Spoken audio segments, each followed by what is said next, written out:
find us on the way. So we will pick up from where we left off last week. We were learning about information technology and communication law in Kenya. We started by looking at sources of law in Kenya, and I was just trying to explain to the class that the constitution being one of the fundamental sources, then you come to written sources. Key among written sources, we have acts of parliament. We also call them statutes, we call them legislation. And these acts of parliament, we have a number of them that specifically regulate information technology and communications in Kenya. So that's where we're going to pick up from. We gave examples of other written sources of law. Kigan, please give us another example. Apart from acts of parliament, what is any other written source of law? Kigan Gidua.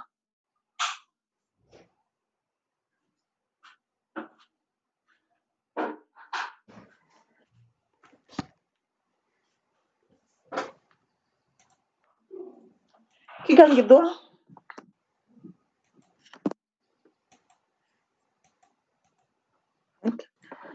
So I don't know. Hello? Do you call?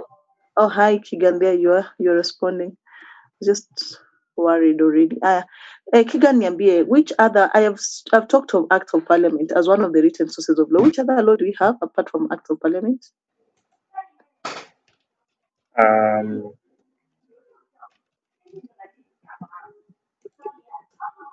Okay. Written. Examples of written laws in Kenya. I have given one, Act of Parliament. Can you give us any other?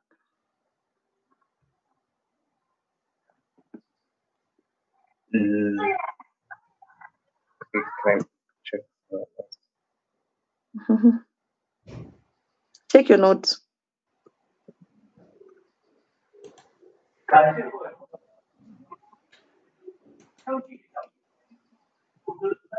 The Constitution.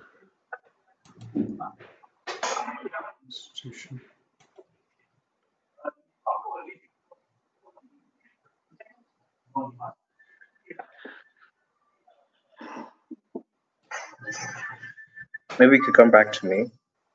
Okay, so thanks, Kigan, for that. Yeah, we will wait to hear from you. All right.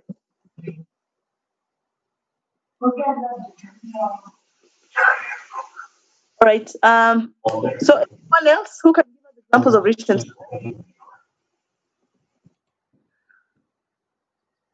Jaden, please. The Constitution. The Constitution, yes, it's a written source. And anyone, which other one?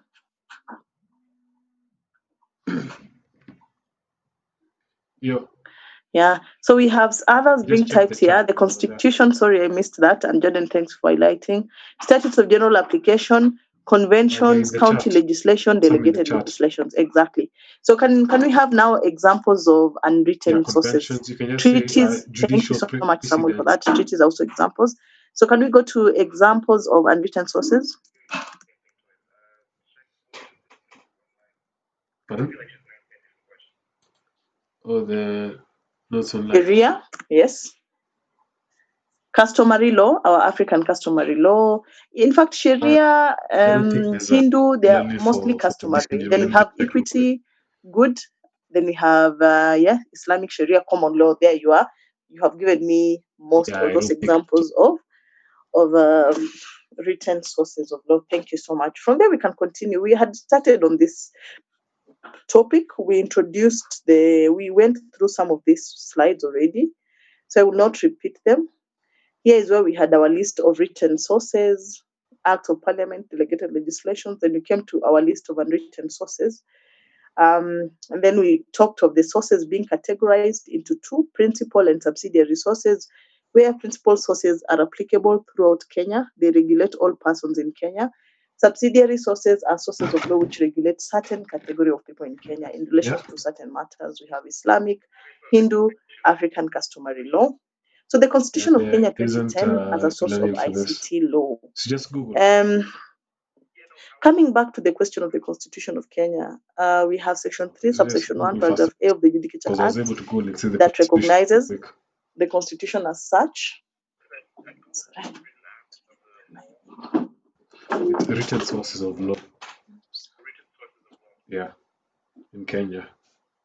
So section 3, Okay. just give me a quick minute, I'll meet.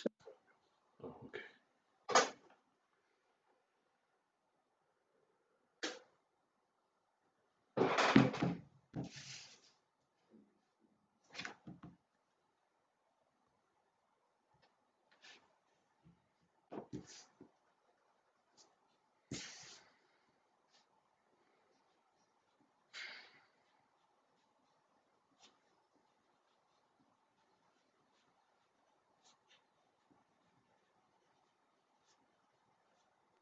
So we have the Constitution of Kenya 2010. We went through the Constitution and we said which parts of the constitutions are relevant as far as regulation of ICT law is concerned, and that's where we are going to pick up from. So we're going to look at systematically, that's what we're going to do this afternoon.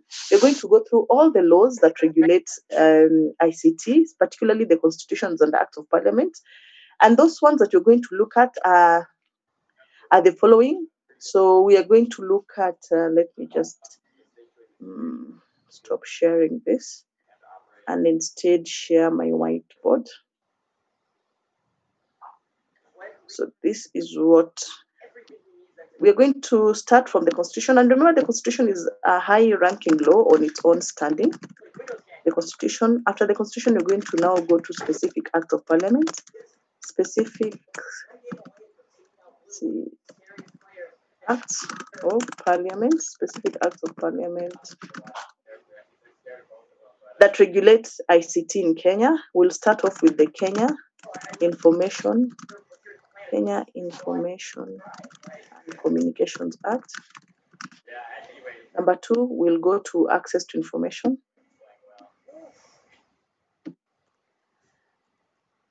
Access to information. Number 3, we'll go to computer misuse.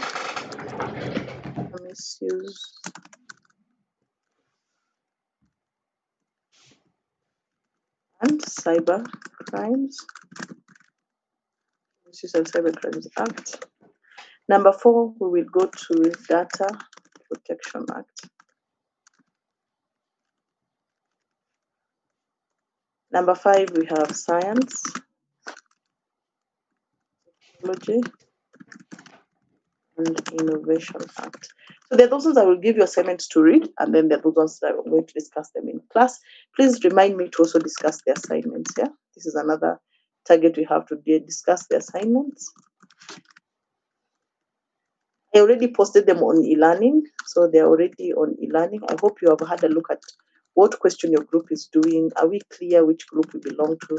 So we'll need to iron that out towards the tail end of the class. So for now, let's go back to our slides and pick up from there. Okay. Yeah. So the Constitution, how relevant is it to ICT regulations? Let's start from the top. Let's just start from the Constitution. I'm not sure if we went through it, but the Constitution of Kenya as a source of ICT law. When we read the Judicature Act in our previous class, it is particularly Section 3, subsection 1, paragraph A, that recognizes the Constitution as a source of law of Kenya, including ICT law. So the Constitution in itself is the supreme law. It is the authoritative law in Kenya. It is the supreme and fundamental law of Kenya. Everything that is done in Kenya must be consistent with the Constitution. It prevails over all other laws. So in case there's a dispute, there's a dispute of turf, it is the Constitution that determines what takes precedence. And most of the time, I always encounter this question from my students: why is the Constitution recognized as a fundamental law? When you tell them that the Constitution is fundamental, then they ask you why. So I want to ask you first, before you ask me, why is the Constitution considered as a fundamental law?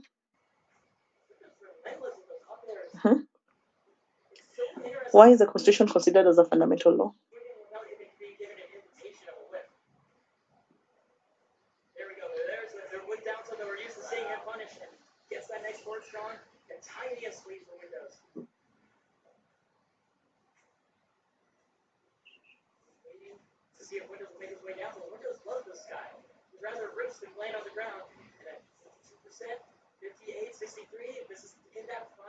Hello? Hello. Can we say it's because it applies to all members of the population, while some other laws don't apply to every member of the population, such as, let's say, perhaps Sharia law applies to Muslims and African traditional law applies to traditional Africans, etc. Yeah. That is quite logical, Rebecca. I accept that explanation. That it is a principled source of law applying to everyone. Yeah, that's logical. Yes, I agree. Any other thoughts? Why is the Constitution recognized as a fundamental law?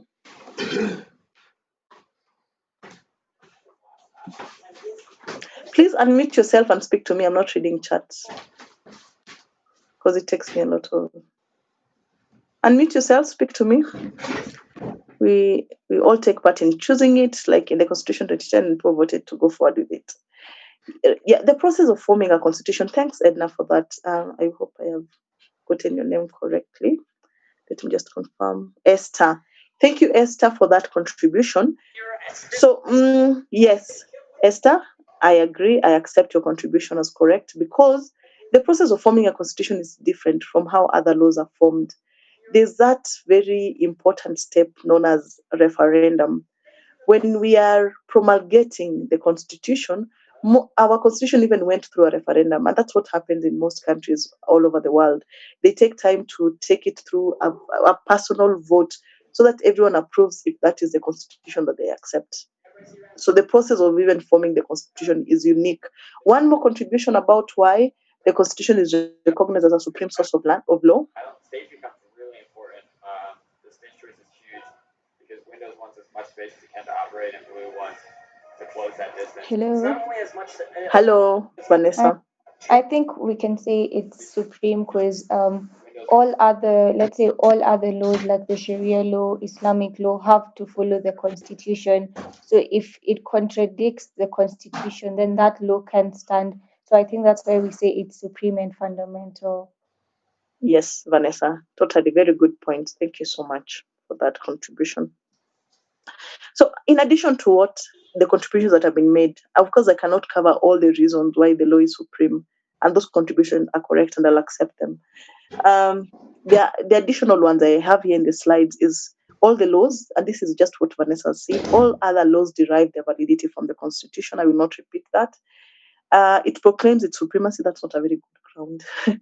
I will just ignore it because you cannot say I'm supreme because I proclaim my supremacy. Not quite. So the Constitution creates the principal and other organs of government. That's a good point. The legislature, the executive, and judiciary owe the existence to the Constitution. The government of the day we have is created. The institutions of government are creatures of the Constitution.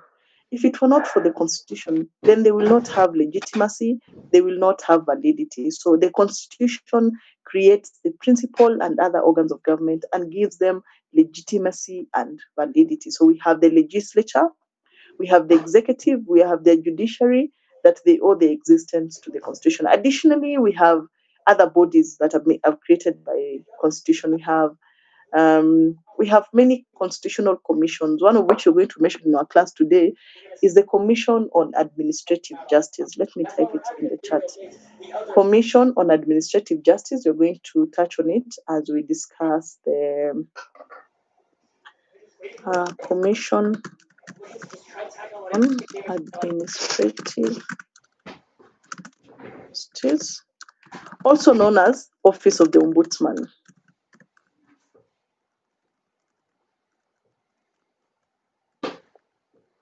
So we'll discuss that when we'll be looking at an act known as Access to Information Act, and it is a constitutional commission. Access to Information. So the Constitution has a special amendment procedure. The formation of the Constitution is unique. That's what Esther typed in. Under Article 256, certain provisions of the Constitution can only be altered by way of a referendum. Another ground is that the Constitution of Kenya guarantees the fundamental rights and freedoms of all the individuals. So it guarantees the fundamental rights and freedoms of individuals. Chapter 4, particularly of the Constitution, is devoted to the rights and freedoms which are exercisable subject to the rights and freedom of others. So what do we mean by fundamental rights and freedom? What are these? Anyone who has ever heard of these fundamental rights and freedoms, what are they?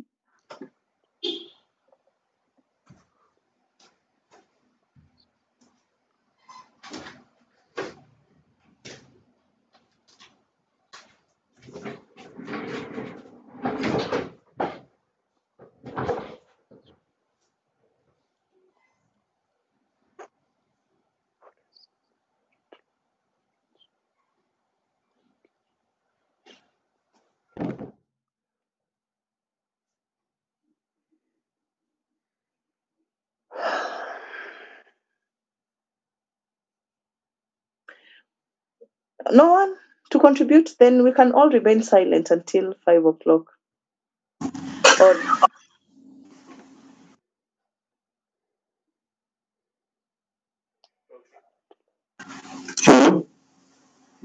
yes, Mtuma, go ahead. I'd say there are. Can you hear me? Yes, Mtuma, I can hear you clearly. I'd say there are guarantees that the state owes to you, or certain conditions that need to be met for you specifically. Let's say, for example, the right to privacy. You have every privilege. I don't want to use the word right. You have every privilege to exercise that right, and if anyone tries to take that away, there will be certain repercussions on their end. Yes, Mtuma. You have that. It's sort of a claim that an entitlement, yeah, that you have against the state, and now it's not just the state, even against other private parties. The common terminology that is being used to refer to these fundamental rights and freedoms are human rights. All of us here in this class, we have heard of human rights. Can we give examples of those human rights that are recognized under the law? What are some of the examples of the human rights recognized under the law? Quickly unmute yourself and speak to me. Right to own property. Thank you. Next, number 2, right to life.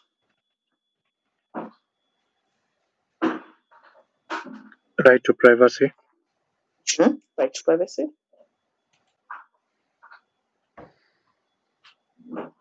Right to education. Right to education. Freedom of association. Yes, freedom of association.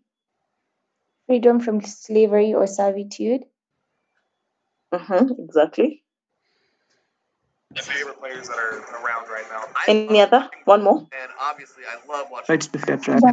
Is very exciting. And right to fair trial. Thank you. You're gonna get from, so those are the rights, and they're very important. These rights are very, very important to all of us, because you can't imagine being locked up in a cell, being locked up in jail, and you can't move, you can't go and visit. You're locked up in a very limited space. In fact, the jails that we have in Kenya are so inhumane. They are so inhumane. I don't know when was the last time you visited someone who was in jail, whose freedom of liberty. We all have freedom of liberty. We have freedom to move around without any restriction. But the state will interfere with our freedom of liberty when we are taken to jail, for instance. That is interference with freedom of liberty. And for someone to be taken to a jail, it must be that they have committed a crime, and hence they have committed a crime, and hence, not that they have committed in real sense, because sometimes there are people who are jailed erroneously without having committed a crime, but it is that you're convicted of committing a crime. So when you go to the last prison I went to was here in this industrial area. So industrial area, it is more of a remandee holding area. So it is not so bad. It is more of a remandee holding area. But if you go to Kamiti, I don't know when was the last time you visited anyone in prison. Please, if you're here and you're a Christian, I think even if you're a Muslim or a Hindu, sometimes our religions have values that are common all through. We are called upon to visit those who are in prison. So if you go to prison to visit. If you go to committee, in fact, now that I'm not telling you about it, I'll make an effort to go to committee and see if I can. I'll look for an opportunity to do Nini. What do they call it? We have these programs, legal aid. So when you go to committee and even visiting, I remember visiting, there are small windows through which people are called whenever there's someone to visit them. And there are many people, and people are struggling to call on to see the person who is visiting them, to talk to them, to pass for them a message. And even just when you're just there at the entrance and you're at the waiting bay, the pungent smell that hits you just of congestion. So probably it's very congested inside. And the restriction, even fresh air, you cannot, the air you breathe, the prisoners sometimes might even not have that privilege. Not that they are suffocated, but yeah, that congestion. When you're living in a congested area, it can become suffocating, even though you have that air to breathe.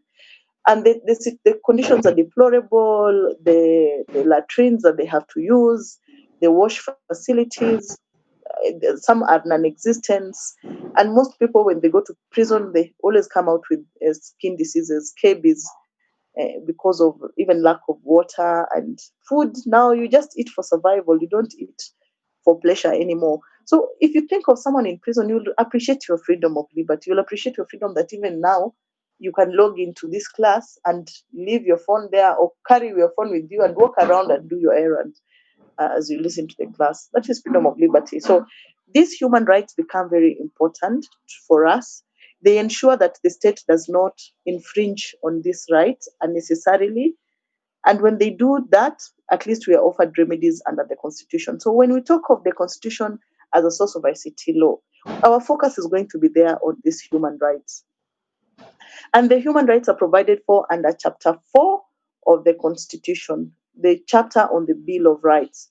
The first right we're going to discuss is what one of you already mentioned. Article 31 of the Constitution enshrines the right to privacy. So the right to privacy. Every person has the right to privacy, which includes the right not to have their person, home, or property searched, their possessions seized. Every person has a right to privacy, which includes the right not to have information relating to their family or private affairs unnecessarily required or revealed, or the privacy of their communications infringed. So it is important that for the right of privacy to be upheld, all these things must be respected. So when it comes to communication, our interest is on privacy of their communications not infringed.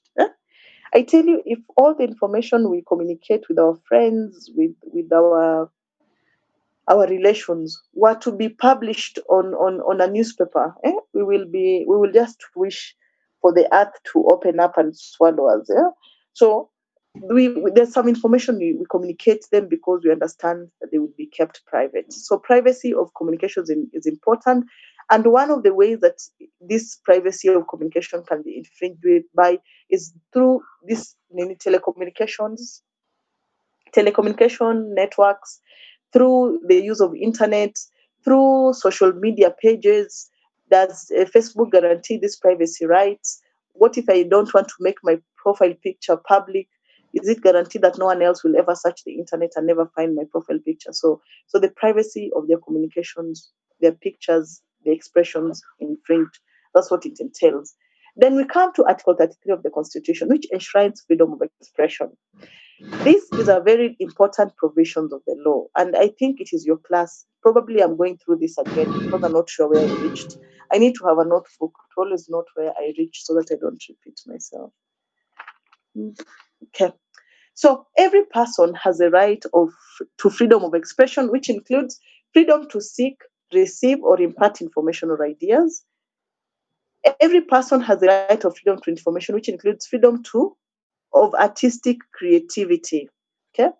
Freedom of artistic creativity. And when can our freedom of artistic creativity be infringed? I hope you remember, I don't know, he's called Kakasungura. He sang this song about Wajinga Hawa, Ama, what was it? Some song there where he mentioned Waiguru, and he just mentioned the state of the state of things in Kenya. Let me find that song. And what happened to him was that he was threatened with a lawsuit. It's called Wajinga Nyinyi. Oh, Wajinga Nyinyi, sir. So, what do you think about this song? Should it continue being played? And I'm playing it in class, so you can imagine. Let us be abused. You know, you're listening to a song that is abusing you. There's a part 2 coming. Calvin, are you collaborating in that part 2? It seems you have insider information.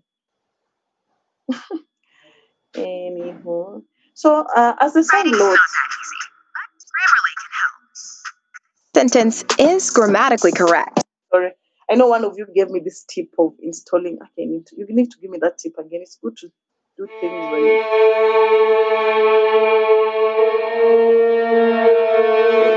Dear Lord, today I come before you for 2 things. Grateful for keeping me alive even though unajua my day na kutupea Kenya amnesia. Asante. Sisi ni vipofu na viziwi na tunajua translator wetu alisha dedi. 2022 already, si mnajua nani ni prezi, si mnajua nyinyi voters ndio washenzi. Kwani hamjui mdomo yangu ilibatizwa na wakongwe? So nashanga mbona akili zenyu time ya kura zinajanga shonde.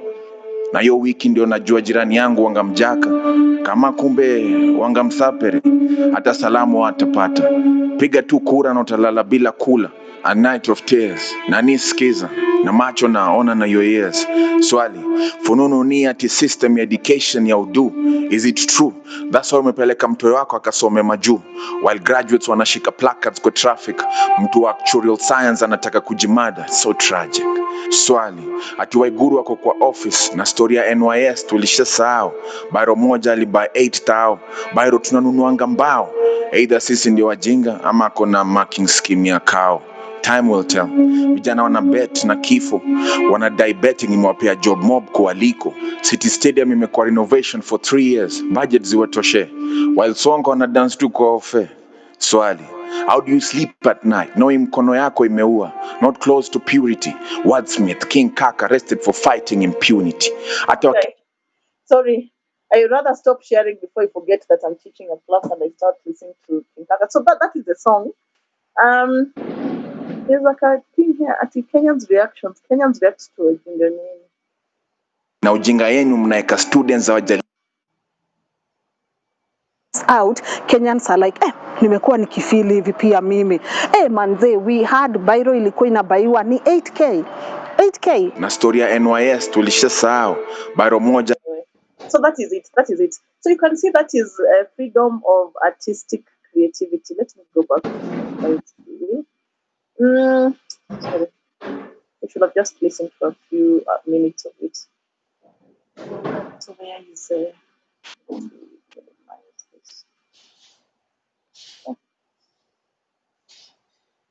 So one of the things Waiguru did was to threaten King Kaka with, he received threats to his life after releasing that song. Number 2, he was threatened with a legal lawsuit. Waiguru was like, if you have evidence that I participated in corruption, then that's okay. I'm suing you for the tort of defamation. So freedom of artistic creativity is also, now, artistic creativity like that needs to be protected. If someone releases a song that we're not happy about and it's abusive, that song is indeed abusive. It's abusive not just the politicians, but the Kenyan population as well. So that is what we call freedom of expression, allowing such people to speak their minds, to use their artistic creativity to communicate to the society, even if those communications are not what we might want to hear. Hello? Academic freedom. Yes, please. Hello? Yes, Mtuma. What about Ezekiel Mutua's board? Can it, is it then unconstitutional because it keeps on stopping a lot of music based on what they deem to be moral or unmoral or unjust or whatever? The films and something board, films regulation and production board. It's Ezekiel Mutua's board, most of the act it does is unconstitutional because there's always that tension. I will say outrightly, some of the bans against artistic creativity can be in violation of freedom of expression. However, it is one thing to abuse Kenyans about their lack of awareness of political situations and their tribalistic voting. That's one thing. But it's quite another to release a pornographic movie. It's quite another to sing a pornographic song. So I'm sorry, when it crosses the line, there's always a red tape. Personally, when it crosses the line of pornography, when it crosses the line of moral decay, I totally support Ezekiel Mutua's actions because we have moral values as a society. There are things we can't just accept in the name of freedom of artistic creativity. If the information is negative, yes, and corrective, that's understandable. But it is quite another if it crosses the red tape and it goes on the opposite side. So there, I really find Ezekiel Mutua's strong hand quite useful because there are songs that have been released. There are films that have been released that they're not appropriate. They're not appropriate for majority of audiences. I'm sorry, I don't believe in 18 rated programs. I just feel they should be banned for everyone, not just children. So that's my take on that. Why don't they ban Kenya Films and Classification Board? Thank you so much, Ad Blocker. Let me write that down before I forget. I will install it after this class. Ad Blocker. Kenya Films and Classification Board. Mm-hmm. But why don't they ban vernacular songs? Some of them have such messages. When it comes to vernacular songs, we don't want to ban a song because it's being sung in one's local dialect. Okay, local dialect is part of our prosperity and our prosperity and part of our identity. So we don't want to tell people that, hey, we don't understand what you're singing, so don't sing in your vernacular languages. But when it comes to many songs that don't make sense. Okay, as long as there's a red tape, and that red tape must be decided in an objective manner. It cannot be a red tape for it has to be decided objectively. We at least we are common in our understanding that there's certain moral decadence oriented songs that are inappropriate and must be banned from YouTube and everywhere else. Freedom of artistic creativity, academic freedom, and freedom of scientific research, that is part of freedom of expression. However, again, we have to be careful because expression is so important to us, but we don't want to allow other people to express themselves in such a way that they cause things like propagating war. So the right of freedom of expression does not extend to propaganda for war, incitement to violence, hate speech, or advocacy of hatred that constitute ethnic incitement, vilification of others, or incitement to cause harm, or to cause harm, or to do what? In the exercise of the right, respect, incitement to cause harm, and something, I don't know, I don't know what the word is. So that is what, again, we have to, the red tape we're talking about, that there has to be a red tape. You can't be allowed that you're expressing yourself, but what you're doing is advocating for ethnic profiling, advocating for hatred in society, inciting people to violence. So that is unacceptable. That is the red tape we're talking about. And even causing harm. And I think the Constitution should have been clear that even protection of morality is important here. Like there are certain kinds of expression, if they go over and above what is accepted in the society, then they are the ones that will say they're causing harm. So in the exercise of your right to freedom of expression, every person shall respect the rights and reputations of others. So we are also called that it is important for us to respect the rights and reputation of others. And this is an issue that will also crop up when we'll be learning the law of tort.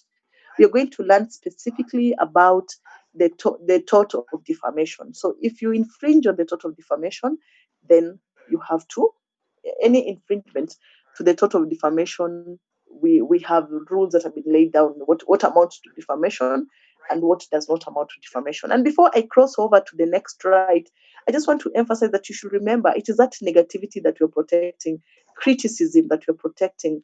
We want people to be able to abuse others, not to abuse others to the extent of hatred and propagating war. We want people to be able to criticize other people, especially those in power. We want those criticisms to continue unabated. However, we have a red tape that people should not cross when it comes to freedom of expression. Moving on to Article 34 of the Constitution, which enshrines freedom of the media. What is media and why is it important? This is a question directed to the class. What is the media and why is it important?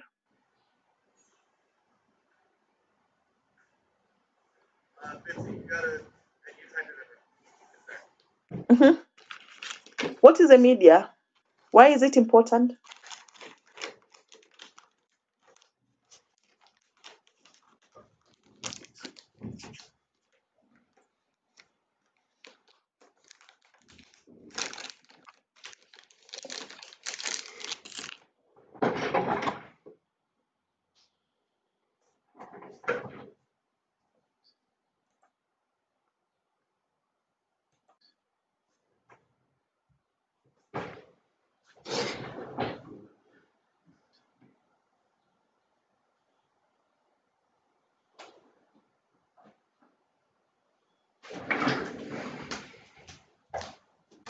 I think media can be described as any channel for dispersion of information. Channel, mass media, yeah? You're reaching out to huge masses of people. So freedom of the media is important.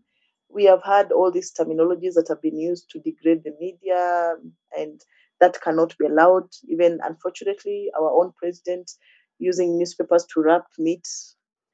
So we need those newspapers to be published, even though sometimes they might be annoying or irritating to particular affected persons. But we want that information to come out to the public so that you can engage with it, we can investigate it, and we can either rubbish it or not if it's lack merit. But give us the information you want to give us. So freedom and independence of electronic, print, and all the other types of media is guaranteed but does not extend to any expression specified in Article 33, sub-Article 2. Article 35 of the Constitution enshrines the right to access information. Every citizen has the right to access information. This is so important. We have a right to access information held by the government, information held by another person, and required for the exercise or protection of any right or fundamental freedom. Why is it important for us to access information held by the government? What is the significance of this particular right as enshrined under Article 35? Exactly. Thanks, Newton, for that contribution. Why is it important for us to access information held by government?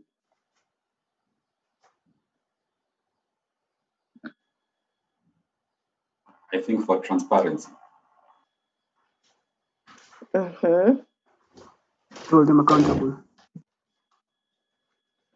Transparency, accountability, exactly. My favorite words, accountability and transparency, yeah? So we want to hold the government accountable for its investments. You can imagine the SGR, the amount of money we used. The government has taken a huge loan to build a railway that has not achieved its objective. Its objective was that it was to reach Sudan, South Sudan. In fact, it was to reach Ethiopia, okay, as it passes through Uganda. And that way we can transport goods and you can get off these heavy trucks from our road to the SGR and on up to Uganda. But that objective has not been met. Yet we have expended a lot of money. So we need to understand how each coin was used. We've heard of these exposés that when you read them, you feel like wailing, rolling down on the ground and wailing because of the things that are happening in this country. The hefty amounts that were being paid to Chinese engineers. Okay? Tell you. It's just...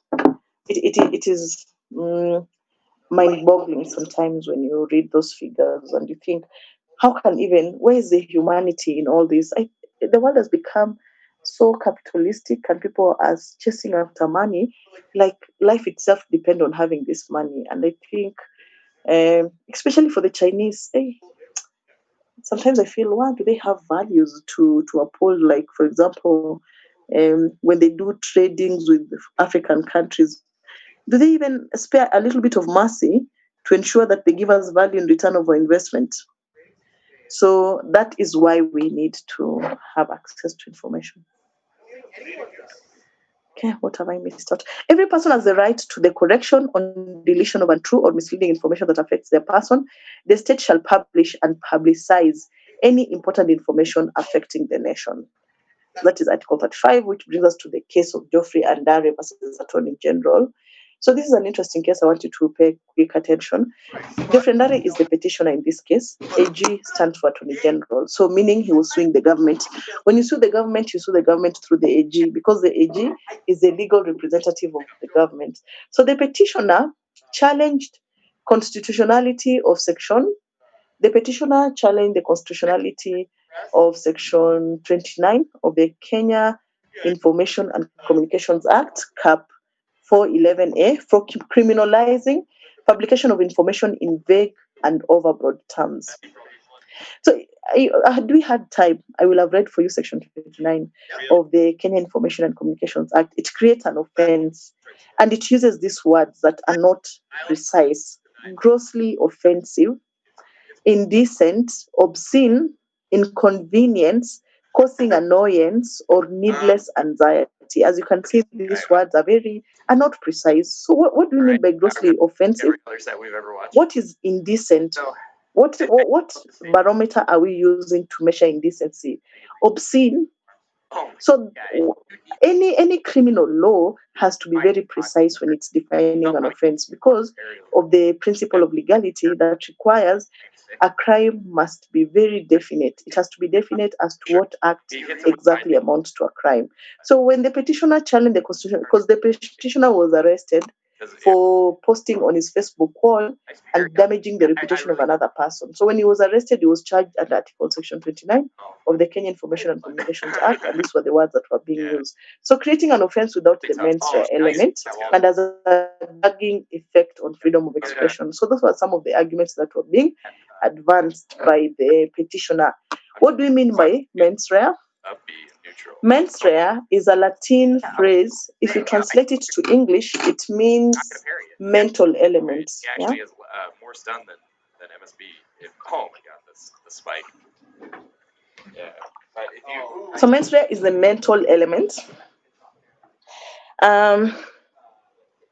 Whenever you commit a crime, a crime is made up of two elements. A crime is made up of the mens rea and the actor's ruse.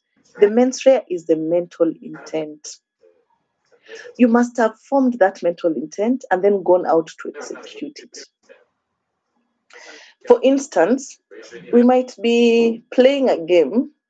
For instance, there are crimes that totally require the mens rea. Like you planned, you're doing it knowingly. You take this information, you paste it on your Facebook wall, knowing that this information is false, so that you can cause the other person inconvenience. So the mens rea element is making a statement knowingly. But it is very different when you're forwarding a message. Yeah, how many of us forward message on our media feeds, social media feeds?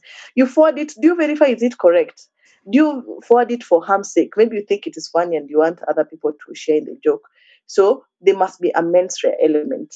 But however, this crime was being challenged on the ground that it was an offense that did not clearly show what the mens rea is. Number two, it has a gagging effect on freedom of expression.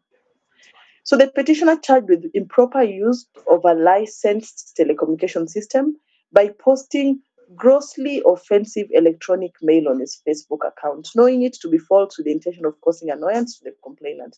So the court sustained the petition, meaning that the court allowed the petition. The law does not define the phrases used. They are too broad. Section 29 was struck out as being unconstitutional. It does not abide by freedom of expression. So those were the views of the court, and that's how the court will go in guarding those rights that we have spoken about. So the Geoffrey Andare's case is a case where we are seeing how the court came out strongly to protect freedom of expression, even though this petitioner was being charged with an offense of posting false information with the intention of causing annoyance to the complainant. Which brings us now to Act of Parliament. Okay. So when it comes to, sorry, I've been sitting for too long today.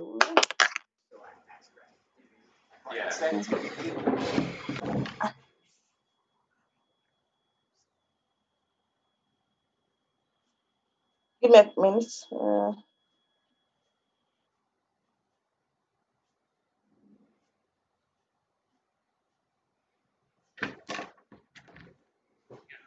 You just hit 2 up airs here. That's the tries to go for it again, but that adaptation from that all he tries to for it. Yeah, I love the use of special break. That was nice. Yeah, it does that with Crack Rock as well. It just goes through. It doesn't actually do the right shit. Yeah. Well, Crack Rock it like bounces off. Yeah. But, again, I don't think there's a DI that you could react to there. Yeah, it's so tough. It's that someone was calling it. It's like a different color. It's like a red screen, so like the purple. You know, it's the 100% reactable kill. Different voice. Yeah. Yeah. Oh man. Oh my god. Extremely cool. What is he doing? So when it comes to Act of Parliament, I hope you can hear me clearly because for some reason today just he's not out of it. Instead of sitting down. What do lawyers use? Complicated language. So that you can sound important. I know that is an annoying habit that lawyers use. Act of Parliament. This is law made by Parliament directly in exercise of legislative power conferred upon it by the Constitution. So that is knowledge you already have, I believe, that an Act of Parliament is a law that is made by Parliament. So the product of Parliament's legislative process is an Act of Parliament. Example of an Act of Parliament is the Companies Act, the Judicature Act. There are so many of them, and we saw that you can go to the Nini. Let me quickly just show you this about how you can also go straight to Kenya law. If you want to find all the laws that have been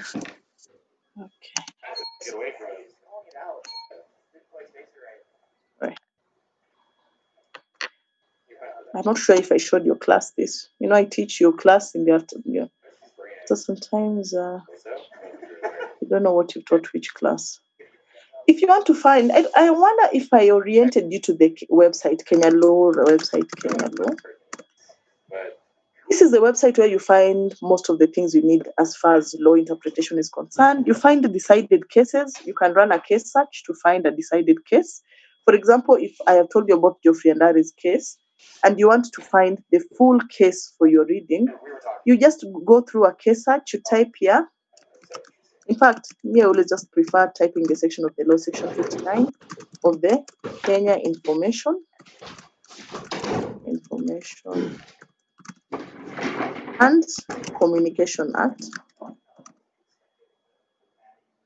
So you search for that.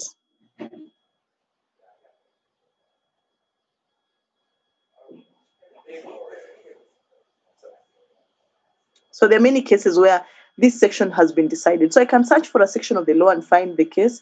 And I've already noted a very nice case here. I'm a fan of the Bloggers Association of Kenya and how they always challenge all these bad laws that the government makes.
stage, he's going, oh no.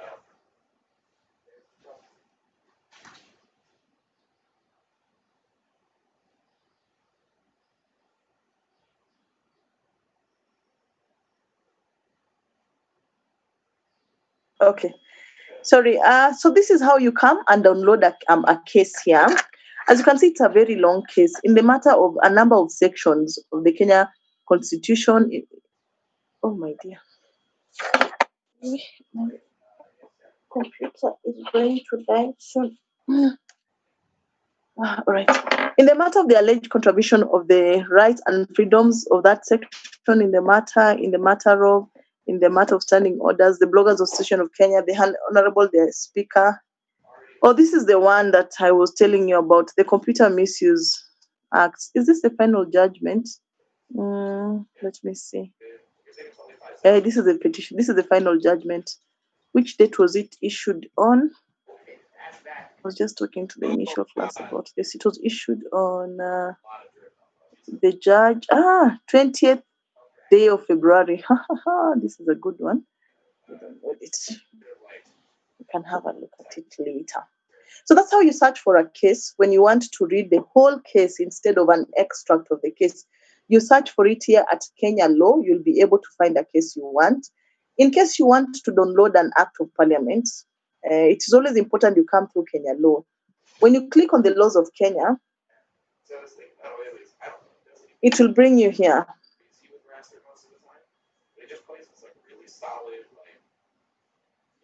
Same kind of combo every time. Yeah. And his quality doesn't. Yeah, it's just like very technically good. But it's nothing like super crazy. So this is all the statutes that our parliament has enacted. So for instance, we want to kick off our discussion with looking at reading the statute known as the Kenya Information and Communication Act. So once I know the title of the act, it is very easy to find it. I come to the correct alphabetical letter and then I look for the Kenya Information and Communications Act. I download it and this is the most recent version of it. I can take a PDF or this other, always prefer PDF anyway. It's easier to navigate than a web page.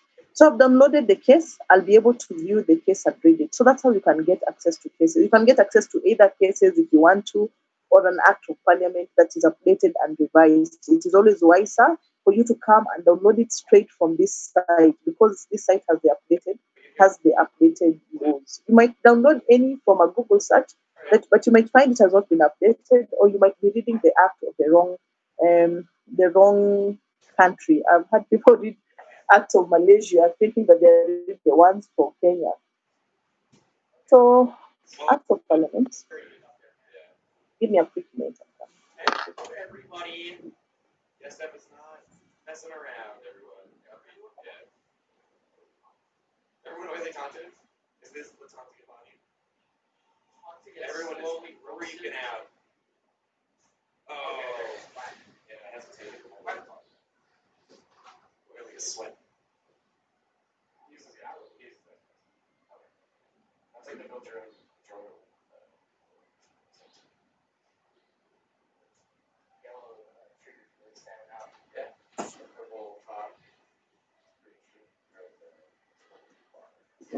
So, an act of parliament is law made by parliament directly in exercise of its legislative power conferred upon it by the constitution. So we have seen what the product is. We have seen where you can download them. Once you know the title of the act, it is very easy for you to go to Kenya Law and find the right one you're looking for. So section 3, paragraph 1, section 3, subsection 1, paragraph B of the Judicature Act recognizes legislation or statute law as a source of law of Kenya by the words, all other written laws. So statute law is a principal source of law applicable throughout Kenya. It must be consistent with the constitution. So the relevant ones, I have already mentioned them in the beginning of this class. I will not repeat them. I mentioned 5 of them. I hope you saw that in the beginning. So we'll start by looking at the very first one, the Kenya Information and Communication Act, and trying to understand how it regulates this industry.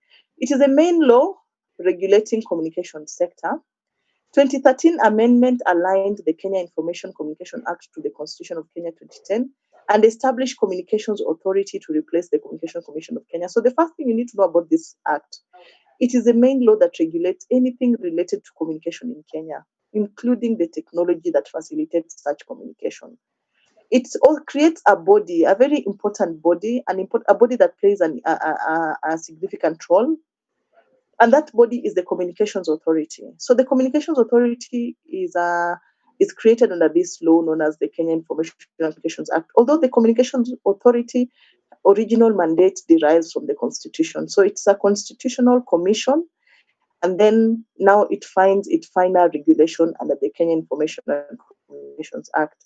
It is an important body because it is the one that has been charged with the main role of licensing most of the players who participate in the communication sector. Then it does other activities such as approving equipment that are to be used in the country. We're going to go through some of the functions of the Communications Authority. It was previously known as the Communications Commission of Kenya. So one of the things, as we look at this statute, I want you to be careful on two fronts.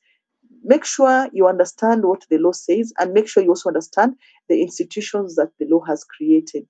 So each particular law has created and the mandate of such an institution. So I want you to do a lot of reading. It is important that you keep on reading. So I'm going to go to the website of the Communications Authority so that you can have a look at some of the things it does. I had already downloaded. So if you go to its website, initially, because I was teaching the same topic in the morning, I downloaded this particular annual report. So I will take us straight to the annual report. Oh, it seems I didn't open it with my Acrobat reader. So now what do I do? I'll push it. Where is the annual report? So I downloaded the annual report. So protection.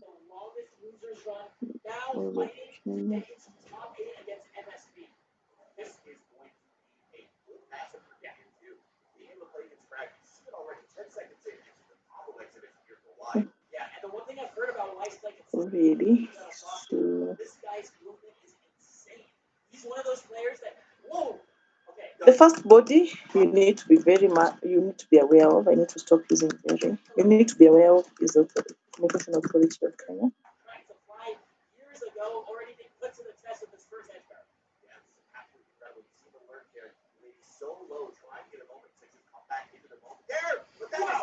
Double falling single hit upgrade to drag down into the Upstrong to finish. What a dominant point. 45 seconds in and wide.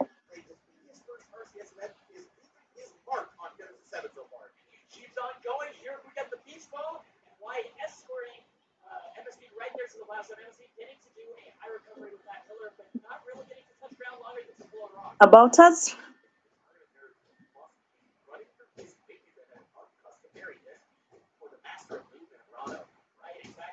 That is one thing we have to keep in mind. Given that this is his first major event, the streamer is an all-new factor, right? And that's something that MSB has over Wyatt for sure. He's been on this stage year after year after year. How many times have you saw him on stage? This technically be Wyatt's first appearance on stream. So like asked multiple times if that he make sure he can play it off to avoid those pressures, to avoid those lights. But if you're playing tomorrow, if you're going to be playing for all of the marbles and the RCS mix, you have to get over that head fast. Yes, exactly. But right now, Wyatt still has this little bit of a lead aside from that plug on the The Communications Authority of Kenya is the regulatory authority for the communication sector in Kenya. Established in 1999 by the Kenya Information and Communications Act of 1998, the authority is responsible for facilitating the development of the information and communication sectors, including broadcasting, cyber security, multimedia, telecommunications, electronic commerce, postal and courier services. This responsibility entails, when you come here and read about the responsibilities, licensing. One of the major roles of this body is to undertake licensing of all the players, licensing all systems and services in the communications industry, including telecommunication, postal, courier, and broadcasting, managing the country's frequency spectrum and numbering resources, facilitating the development and management of national cybersecurity framework, facilitating the development of e-commerce, type approving and accepting communications equipment meant for use in the country, protecting consumer rights within the communications environment, managing competition, etc., etc. You can read the rest for yourself. So for now, I want us to look at this annual report so that you can see some of the reports it has made on how it has achieved its mandate. So as a student for ICT law, you need to understand this body well. You need to understand which legal instrument or which legal authority has formed this particular institution, and that is the Kenya Information Act and even the Constitution, I think. Then you need to understand what are the duties, what is its mandate, meaning the duties, what are the powers it has under the laws, and then what is its governance structure, how is this body managed. Okay? Most of these bodies are managed by a board of directors, as we're going to see, so you need to understand that as well, the board of directors and how they manage the authority.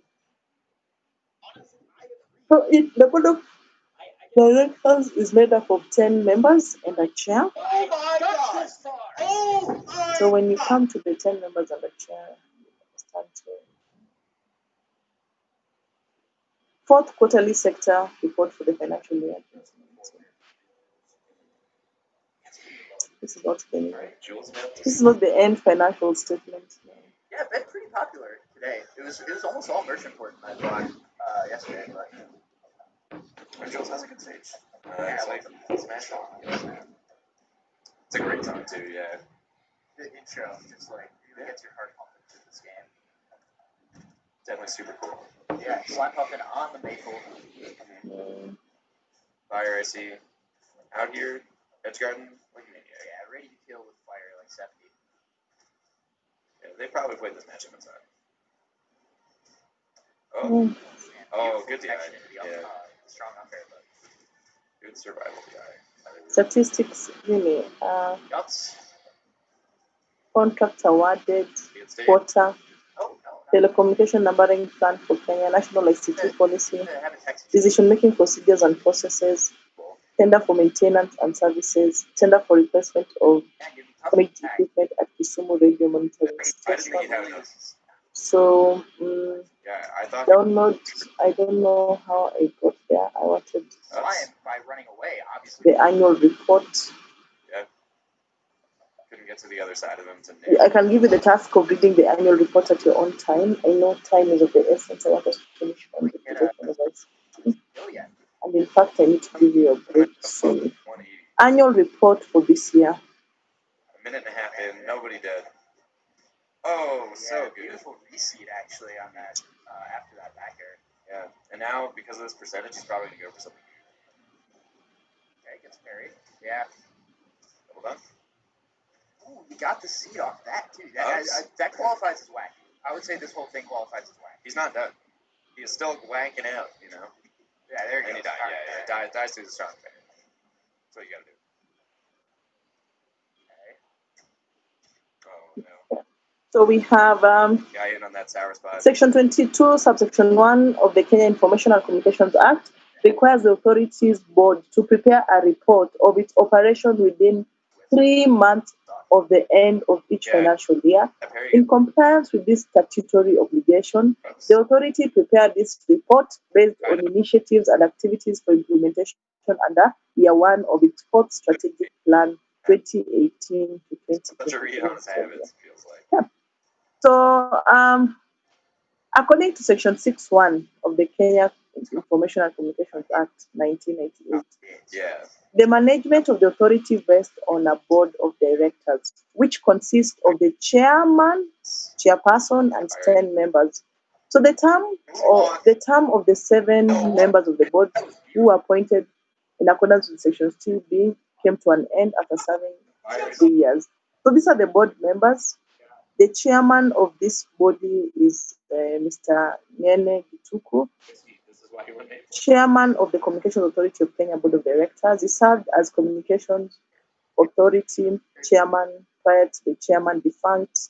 He holds mathematics and metrology, diploma in marketing. He has served as a board member in the Kenya Pipeline. Yeah. Then we have Francis Wabusi, who is the Director General of the Communications Authority of Kenya, and the rest come in who are chairs of this authority. So you can see it's a very rich authority. Once they collect the license from Safaricom, they are able to raise a lot of money for their services, although that money is transferred to the government when the license is offered. So you can go ahead and when you scroll down when you go past the management, you can get a lot of interesting statistics here about ICT sector statistics at a glance, fixed telephony penetration rate, mobile telephony penetration rate. I think they have confused. The fixed one should be here and the mobile should be here. The picture. Mobile money penetration rates, postal services, outlets, courier services. So I've mentioned that the main work of this authority is to license. So you'll find that what they're reporting about is some of the licenses they have issued within the year. The licenses include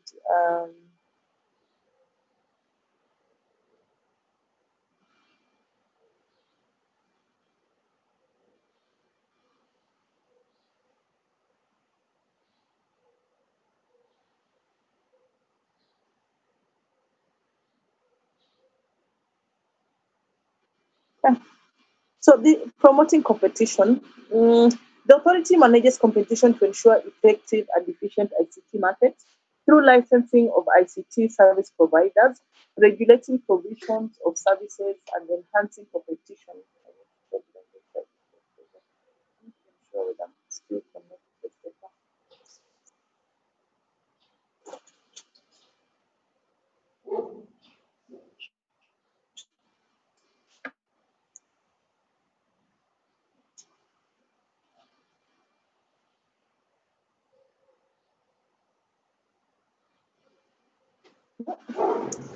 Of time.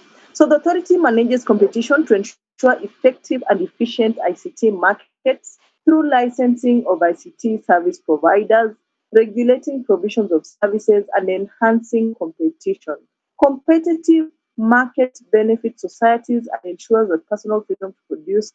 Licensing is one of its major role. When it comes to telecoms licensing, you can see the kind of licenses that have been issued over time, and they have been increasing from the year 2015. We have telecommunications contractors, technical personnel, submarine cable providers, all these kind of players in this market have to apply for a license from the Communications Authority. Then we have equipment type approval. So any equipment that is being used in Kenya for purposes of telecommunication has to be approved by the Communications Authority, including things like data routers, gateway switches, server equipment, wireless terminals, transceiver, citizen band, low power wireless terminals, satellite terminal, and the rest they have to be licensed. Postal licensing, the authority issued 27 national and 4 international courier licenses. So as a result, the number of postal and courier licensee increased by 0.6%. So we have those public, the postal licensing, broadcasting licenses, and so you can find a lot of details. Please take time if you're interested in any of this data or information to go through the annual report. I wrote my dissertation by just looking at most of the information in the annual report of the body that I was researching. From an annual report, you can collect a lot of data which you can analyze and understand. Data enough to finish your dissertation. In your case, your dissertation. This is going so well. What is your degree program? Computer science and telecommunications. So the main law regulating communication sector, we have seen that the Kenyan Commission, please understand its functions. I will not repeat that. We have looked at it already. The areas that the Act regulates, again, are repeated here, that the Act in general regulates a lot of areas, apart from creating this body that is known as the Communications Authority. The Act regulates matters to do with broadcasting, multimedia, telecommunications, postal and courier services. And then we are being emphasized that it is important. Independence of the Communication Authority is important so much. The functions of this authority include all those things are functions: licensing all systems and services, managing countries' frequency spectrum and numbering resources, facilitating development of e-commerce, type approving or accepting communications equipment meant for use in the country, protecting consumer rights, managing competition within the sector, regulating retail and wholesale tariffs, etc., etc. So you can read that on your own. So let's now come to broadcasting. What are some of the rules that are found under this law as regards broadcasting? Regulation of broadcasting is concerned with muchly technical regulation. You know. Content, the content that is being aired from our televisions through media, you can see that economic and structural regulations.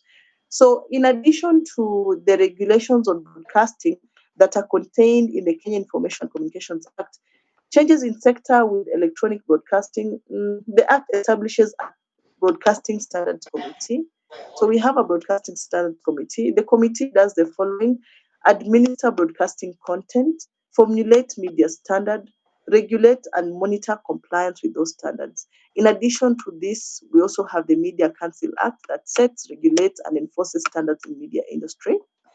The Communications Authority roles include promoting and facilitating development of diverse broadcasting services in sync with public interests. So, still under broadcasting, there's our regulations are leaning towards encouraging a lot of Kenyan content. You have seen that the landscape of the content that is aired on our local channels has changed dramatically. When KTN totally is my favorite channel. I totally like KTN. And I remember when I was watching KTN, most of those programs were foreign programs. Yeah, you watch news at 1. From those 30 minutes after news, there was always, I think it was a session for comedy. The comedy that played for a very long time was Malcolm in the Middle in the NTV. Malcolm in the Middle is my all-time favorite comedy. Some of you don't even know it, that's fine. And the comedy that used to play in KTN used to have such good programs. There was My Wife and Kids, played on KTN. What else? Oh, this program, Brian, no, that One-on-One. KTN used to have nice comedies. So those Black American comedies, those celebrated comedies, they aired on KTN, and then there was that slot for Now, Telemundo. Those Mexican soaps. So it used to have such a good lineup of foreign programs until Citizen came, and then Citizen started airing Papa Shirandula, may his soul rest in peace, and then all these other local programs. And most people were, personally, I'm so sorry, I'm not proud of this, but I still lean a bit towards watching foreign TV programs. But I realized there was a huge market for local content among Kenyans, and Kenyans really enjoy their own local content, and that's how Citizen got a lot of viewers. But the government came in, said that 60% of content that is aired on TV must be local content. So you see, what is this program on NTV being introduced? So NTV started bringing in its own local content. This one about housewives. KTN also had its own local content. So there was local content penetrating all areas of our local channels. And that was because partly of regulation. So promote observance of public interest as well. Promote diversity and plurality of views for a competitive marketplace of ideas. Ensure broadcasters have appropriate internal mechanisms to dispose of complaints on broadcasting services. Protect the rights of privacy for all persons. So we have covered 2 areas where the Kenya Information and Communications Act regulates. The first area is on this body it forms, Communications Commission. I wonder if there's any questions regarding Communications Commission and its operation from a legal standpoint. Any questions on the Communications Authority of Kenya?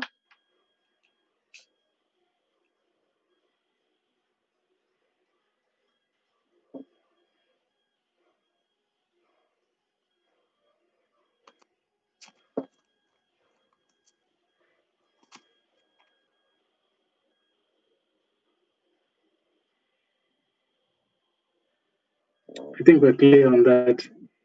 Okay, thank you so much. If there's no question, what about regulation of broadcasting?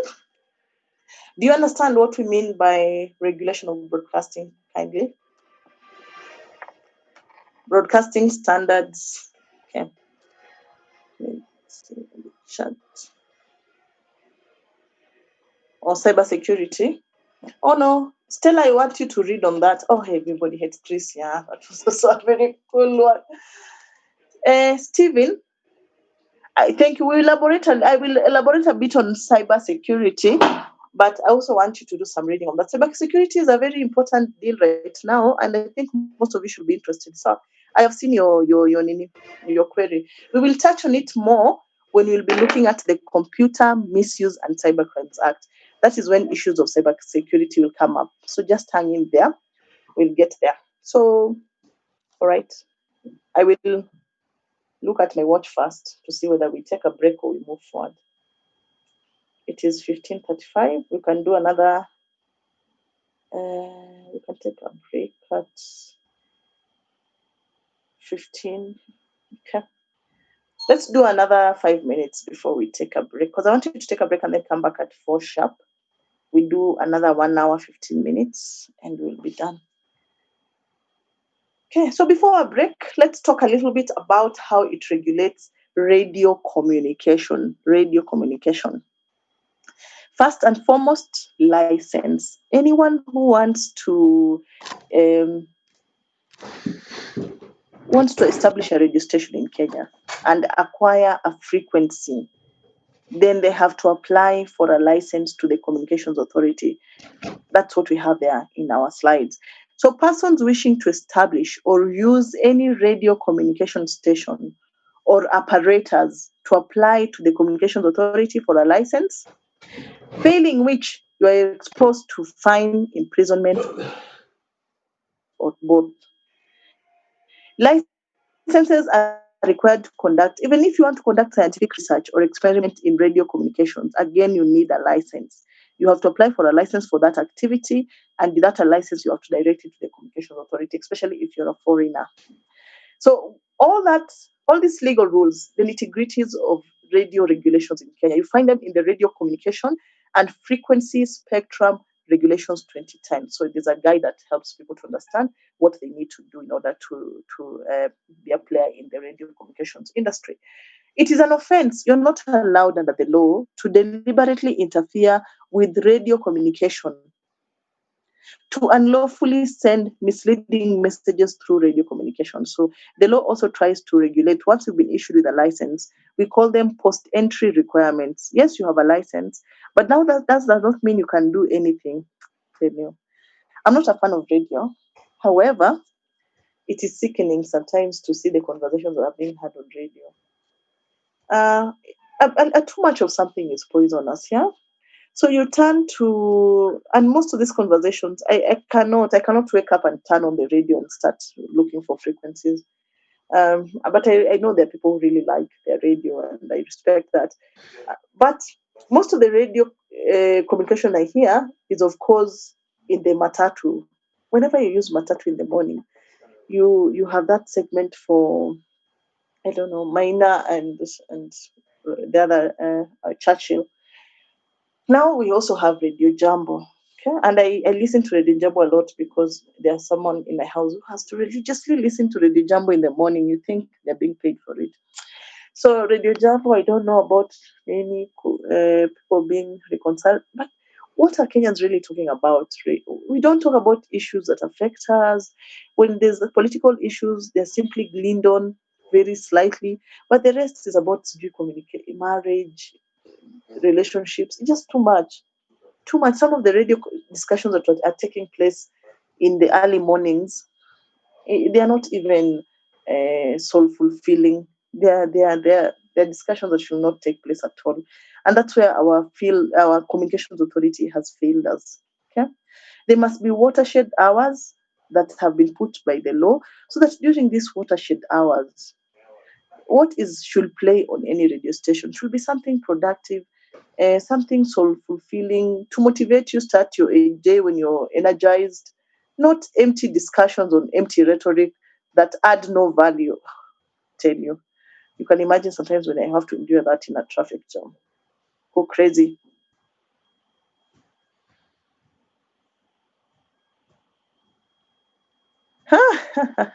People laugh. Oh, that going. Oh my dear. There's Nini, I'm sorry, but we need to also have those serious conversations. We can't avoid them. We really have to have those serious conversations. Talk about our economy. Wake up in the morning, you're told the value of the shilling. You're told the rates of unemployment in Kenya. You're told the statistics of those who are graduating today. We don't even have those. We need Kenyans to understand what is really happening in their country. Not to laugh every time. They can laugh, yes, but there are times we need serious conversation on serious issues affecting our country. So the Communication Authority, to specify the kind of radio apparatus to be important and utilized, to minimize interference of signals.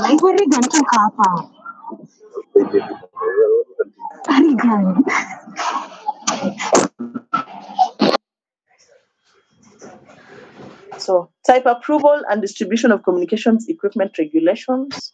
The Royal Media Services Limited versus Attorney General is one instance where the radio media services, I think we'll pick up from here. Let's take a break so that I can tell you about radio media services and how it owns half of the radio stations in Kenya, especially the vernacular radio stations. So we're going to take a break now for 20 minutes, please. Let's resume at 4 sharp. Thank you so much for your attention so far. I'm looking forward to continuing with this conversation at 4. Hopefully before my children wake up and it gets noisy. So, okay, at 4. Media Services Limited versus Attorney General. What happened is that Royal Media was snapped with a penalty from the Communications Authority of Kenya. The penalty had allegations that it was interfering with the signals of other radio stations. We know that Royal Media Services Limited has a clout. It has a clout on radio. Okay, for the longest of times, it has, running to 50 radio channels, channel frequencies, most of them vernacular, and some of them are the only stations that one can tune on while on the road, or if not, while up country. So there was a complaint by other radio stations that Royal Media was interfering with their spectrum, was interfering with the reception of signals so that other people can also other stations can be heard. So that's why it was given a notice, and in return, Royal Media, that was in violation of the frequency license condition. So it petitioned the court for the court's intervention. And when the court did intervene in this situation, it was very clear that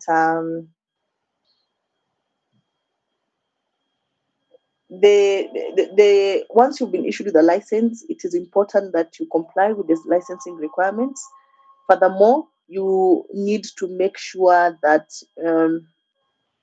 apart from being in compliance, you don't interfere with the radio signals of other stations so that you can create a monopoly of people listening only to your station. So that is radio communication. We move forward to telecommunication services. This is another area that is regulated under the Kenya Information and Communications Act.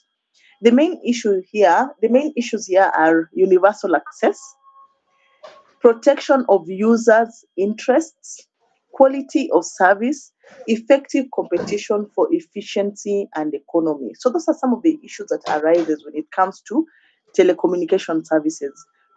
What do you think is universal access? Class, anyone? What do we mean by universal access when it comes to telecommunication services?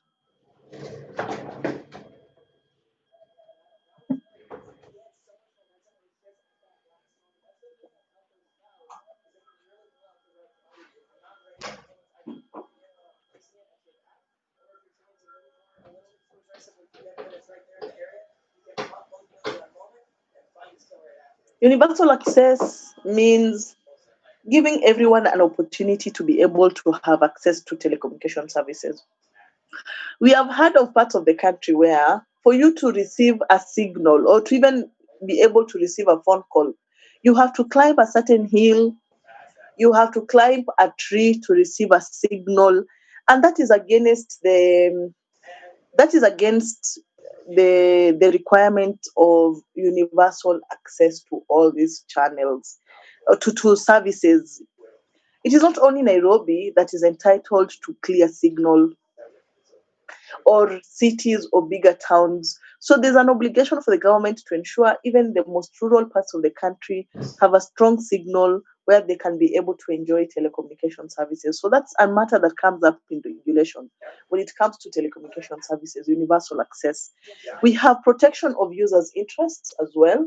We can imagine how powerful people like Safaricom, a company like Safaricom can be. What if you receive a call from Safaricom today and they tell you that you are no longer accepted as a customer for Safaricom? You'll find that you cannot use M-Pesa, you cannot use M-Shwari, you cannot use a lot of services that now are rendered using their platform. So that can really become a disadvantage to someone. So there's need to always protect consumers, especially the pricing, to ensure fair pricing, to ensure a fair playing ground for all the telecommunication players. Quality of service, effective competition for efficiency and economy. So again, here we start with the issue of licensing. For you to operate a telecommunication service, you must apply for a license. All telecommunication operators to register SIM cards of subscriber. This was a new requirement, but it's no longer new because it's been there for some time now. The requirement to register subscribers came in to stem proliferation of crime perpetrated through mobile phone handsets. So it was important. Operators may use agents to register. Prohibition of hawking of SIM cards.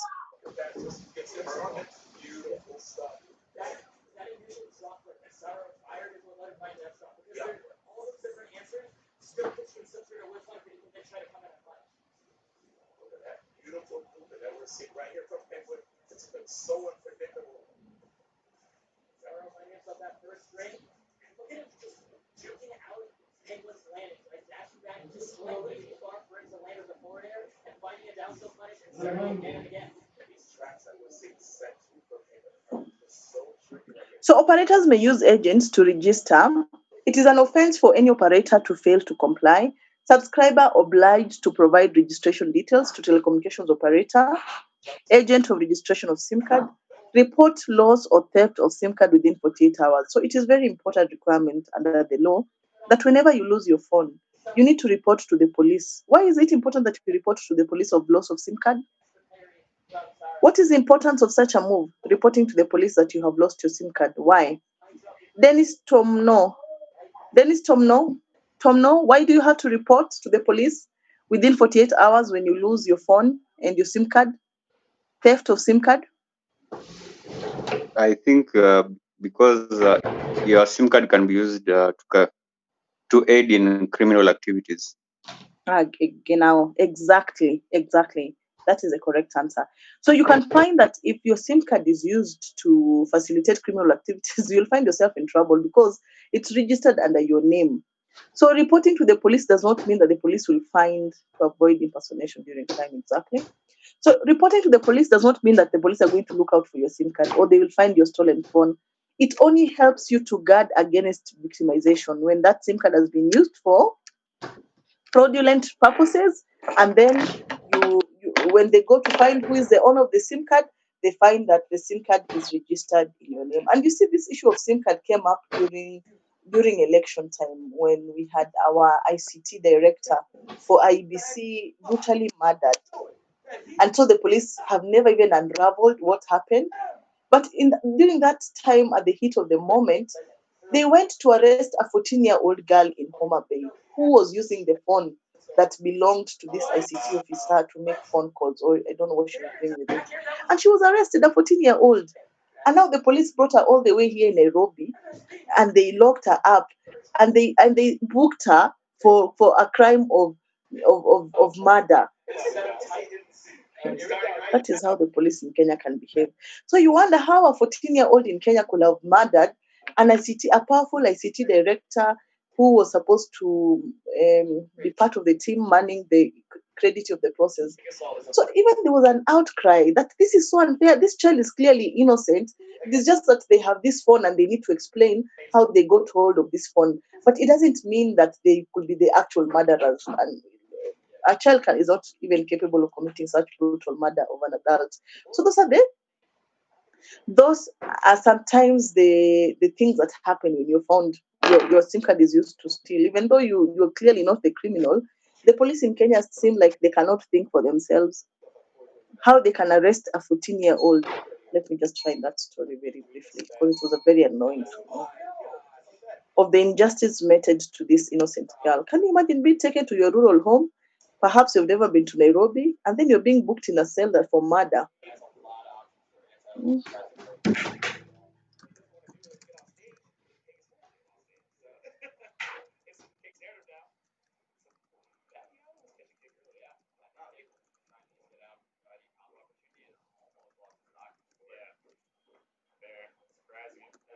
It was cool. Wow.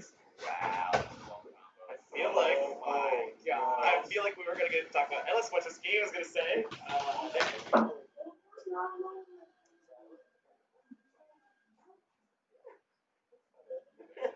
Anyway, I was called home, Sano.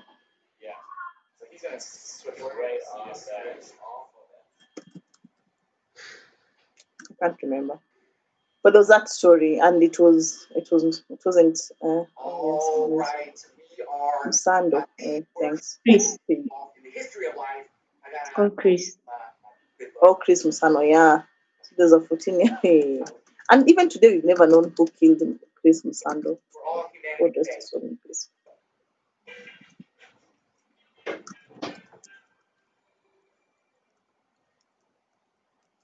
All right, so we're going to give the top 5 worst rules of golf ever, and I hope you're liking this video, by the way. Oh my dear.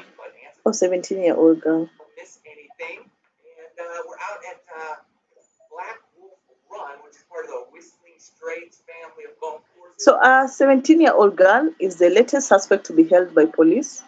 Bonus rule number 1 that must be changed. Really 2 bonus rules. Come on. For the murder of the Independent Electoral and Bond ICT Deputy Director Chris Musando, she was presented before Kiambu Court Tuesday before police successfully asked for more time to hold her. The Kiambu Juvenile Court allowed police to hold her at Daiga Police Station for 7 days. Police say the girl was arrested in Awendo, Migori County, and later brought to Nairobi after she was found with a mobile phone that was used to send a threatening message to Musando. Musando had last December complained of receiving threatening messages on his mobile phone and reported the matter to the police. So, that's the whole point of the handicap stuff. It's so that it levels the playing field so you can play against anybody. So, unless you're playing on a pro tour for money for a living, you should be considered an amateur. That rule has to change right now. So there was a children rights group, Slope and rangefinders on the PGA Tour, also for high school, for college. I think they should just be used all together, including the slope. And it also speeds up play, so let's start using these.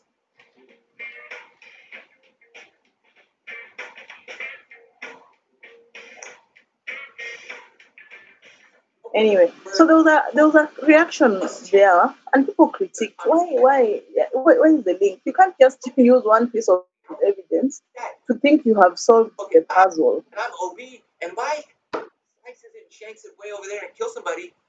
He just gets to hit a second shot. Yeah, I can't find the backlash on why when this girl was killed, but it is an incident that shows you what it means sometimes to be found for your SIM card to be used to commit a criminal offense, and before you know it, you'll be being booked in Budaiga police station for the murder of a senior government officer who everyone with blood.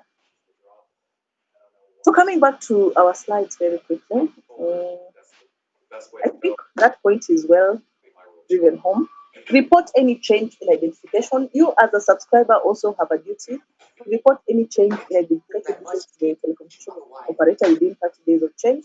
Diverse uses of telecommunication services also has raised regulatory complexity. How do you regulate a Safaricom Safaricom is almost like the government. Very soon it will be making profits that are much higher than the money that is collected in the public, in the exchequer. So you find that the money that is being collected after taxes is much more than Safaricom's profits. And that's why I've been calling for the nationalization of Safaricom, so that its profitization is shared evenly among all Kenyans as one of the public resources we have. So diverse, when you find a mobile subscriber providing so many services, now they're providing lending services, they provide skill saving services, then how do you regulate them? Do they take a license as a bank as well? Because if you want to operate as a bank, you always have to go to the central bank, and there are very high standards of there are high amounts of money required as the initial capital for you to start to get a banking regulation. So in the case of Murage, this Bernard Murage versus FinServe Africa Limited and two others was an interesting case in the rollout of the PIN-SIM technology, if you can remember. So the petitioner wanted respondents restrained from rolling out PIN-SIM technology. The reason why they wanted this PIN-SIM technology not to be rolled out is that it will infringe on security of their personal data. And they wanted this to be put on hold until we have a data protection law in place. Then we did not have one. After a lot of back and forth in court, the court had said that it cannot stand in the way of the rollout of the PIN-SIM technology. The petitioner had not proven beyond reasonable, on a balance of probabilities, that the rolling out of the PIN-SIM technology will amount to an infringement of their right to privacy. So, right to privacy mandated state is to enact a data protection law. So the rollout of the technology brought its security vulnerabilities over and above the scope of the user, making it possible for personal and sensitive data, such as inscription keys and PIN numbers, to be accessed by third parties. So that was the argument, but the court overruled this argument, and it allowed for the PIN-SIM technology to be rolled out. It was being championed by Equity Bank and a certain private company, but we have it now. What impact has it had? Safaricom was apparently the one which sponsored this particular petition, but in as much as you go through an individual to sponsor petition to prevent what we call competition, because Safaricom feared that Equity has huge numbers. There are many people who bank with Equity. So if Equity was able to convince them to buy these SIMs, add them to their usual SIM and use it to make transactions and transfer money from one person to the next one, then Safaricom will lose a huge chunk of the market. I'm not sure this has been the case. I don't know who among you banks with Equity.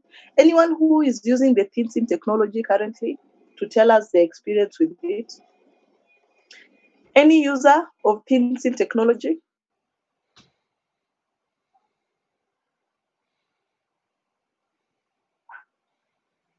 Catch that ridge on the left-hand side and feed it towards the hole.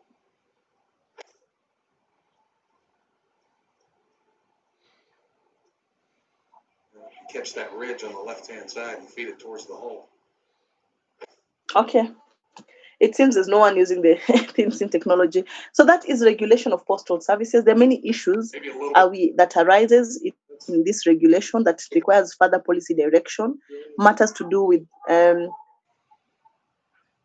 complexity of telecommunications, diverse use of telecommunication services, matters to do with whether it's a playing field for every provider. So those issues have come to the fore. Then we move to postal and courier services. Part 5 relates to postal and courier services, with the Communications Authority having power to grant licenses for these services. One of the major questions we usually ask my students is, Posta, Kenya Posta, what should we do with Kenya Posta? If today you are appointed as the CEO, as the stands for executive officer, chief executive officer of Posta Kenya, what will you change about how Posta Kenya is operating? Is there any chance for Posta Kenya to return back to profitability? Is there any chance for Posta Kenya to return back to profitability? Is it that it should close shop, that It has been overtaken by technology and the events of the time. What are some of the suggestions you might have for reviving Posta Kenya? Because you want a visionary director or a visionary chief executive officer to take charge and to make Posta Kenya a lucrative business once more.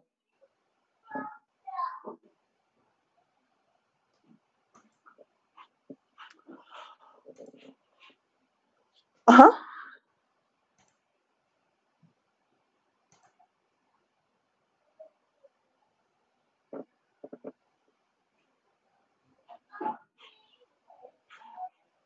Okay.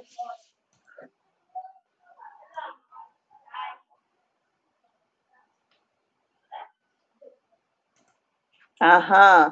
Gitau Daniel, transition Posta Kenya to a global address and delivery services. Gitau, wow, that is very good. You should totally be our next CEO. Like DHL? Yeah, exactly. Yeah. That I think that's what we need to do, because we are sitting on a giant here. And the way nowadays, people are shopping from all over the world, and they will appreciate a delivery service that is reliable, and they can track what they have bought, and it can be dropped even at their doorstep. You see how DHL, if you buy something, you can either collect it from their offices. If you wish, they can even drop it for you at their services. Right now, can you imagine buying something nutrition and then sending it through Kenya Post Office? You'll find even you don't trust Kenya Posta. So I think, Gitau, you have a very good idea. You should totally apply for this post and revolutionize how Kenya Posta has been running. M-Post. Jaden, what do you mean by M-Post? Umenipoteza hapo. Hello? Hello, yes? Oh, yeah. During my industrial base attachment, I worked at this company called M-Post. So they're currently partners with Posta, and what they do is that you can make a post office box using your mobile number. So it's like a virtual post office box. So you can you register your phone number under a particular post office, and you can use your phone as a post office box, and you can have like your things delivered straight to your home address instead of having to go to the post office. Oh, and that will eliminate for them those expenses of having to pay for office space, yeah, for post offices. Yeah. And do people do that? Jaden, do you have an M-Post address? Yes, I do.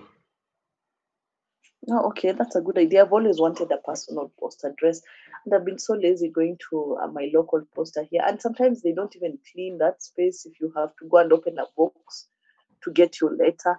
But what happens, Jaden, what happens when it comes to filling out forms? You know, most of these forms always require to fill out your postal office address, etc., etc. What happens with that? As far as I know, the process is very short. You can register via text messaging. And I get a physical. It's the most institutions usually require a post office address. Do they give me a post office address or a phone address? They'll give you, okay, it's going to be like for Nyayo Stadium, it's 00506, then your box number. Now you put for Nyayo Stadium, then you put your phone number as the box number. So it's, in that regard, it's also like it's like a virtual physical address in a way. Okay. Wow, that's amazing. You can also partner with companies such as Jumia or Kilimani to be their premier delivery services. This way, people can only deliver using pickup mtaani. Oh, yeah. So you guys have great ideas. There's hope for Posta Kenya. So Posta Kenya is licensed, and other courier services are licensed also under the Kenya Information Act. Part 5 relates to postal and courier services, with the Communications Authority having power to grant licenses for some services. Licenses needed for any person desiring to operate or provide postal services. Postal and courier services regulations are the ones that guide us in this regard. But however, we have had a proliferation of illegal courier services. So many of them. I don't know which one you use. Personally, I totally go for G4S sometimes when I need to send something of value. I want to use G4S. But when I'm sending anything else, I like sending by Easy Coach. But even if, like, you can send anything anywhere. Now, if you are a person who sends many things to Western Kenya, Easy Coaches or even Guardian. So, but they always have to apply for a license. Everyone has to apply for a license. I don't know if MPost 2 has a license to undertake its activity. Probably it does, and those are gray areas of regulation. So finally, on the last bit, I know Stephen really wanted us to touch on cybersecurity, but we're going to move there next, and mostly from the perspective of the Computer Misuse and Cybercrimes Act. So when it comes to Kenya Information and Communications Act, fair competition and equal treatment, there's prohibition of anti-competitive conduct among market players. Fair competition, equal treatment has been an issue that has always come to the fore. We pay a lot of money. In fact, Kenya should be making a phone call for 50 cents, if you ask me. Safaricom is charging us exorbitant amount of money for us to make phone calls, for us to even send money. I always look at that percentage. I know when you're paying 27 shillings for sending 1,000, you might think, oh, it's only 27 shillings. But can you convert it into a percentage? It is almost 27 shillings is almost if you're sending 1,000, if you're sending 100 and you're charging me 27,000, that is more than almost 30% of the amount of money I'm sending. So there's need for a fair playing field, and because of its dominance, of course, it continues to have customers. Airtel has tried to penetrate the market. Telkom Kenya has tried to penetrate the market. And I wonder what your views are. If you're the CEO of Telkom Kenya or Airtel, what are the strategies you'll make so that you can win Kenyans over and you can provide for them an alternative to Safaricom? What do you think is missing? The missing link?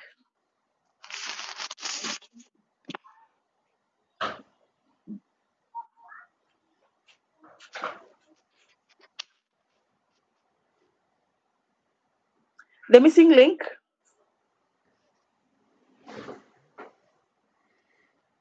Unmute yourself and tell me about that missing link. Quality of service. The missing link, quality of service, according to Timothy. Anyone with the missing link? How come they've not been able to? Come again, sorry. For me, I would say it's strategic partnerships. Because you see, Safaricom have partnered quite a lot with Huawei, which is dominant in the region as well. So that makes it difficult for Airtel to kind of penetrate any other provider per se. And this matters Huawei, yeah? You know, in US, Huawei has been banned. Europe is also being very reluctant to embrace Huawei as a company, given that it is with its Chinese roots and the problems you're already having with China. So you find that Huawei, there are those security concerns about the Chinese prying on people. I don't know. Donald Trump, his theories.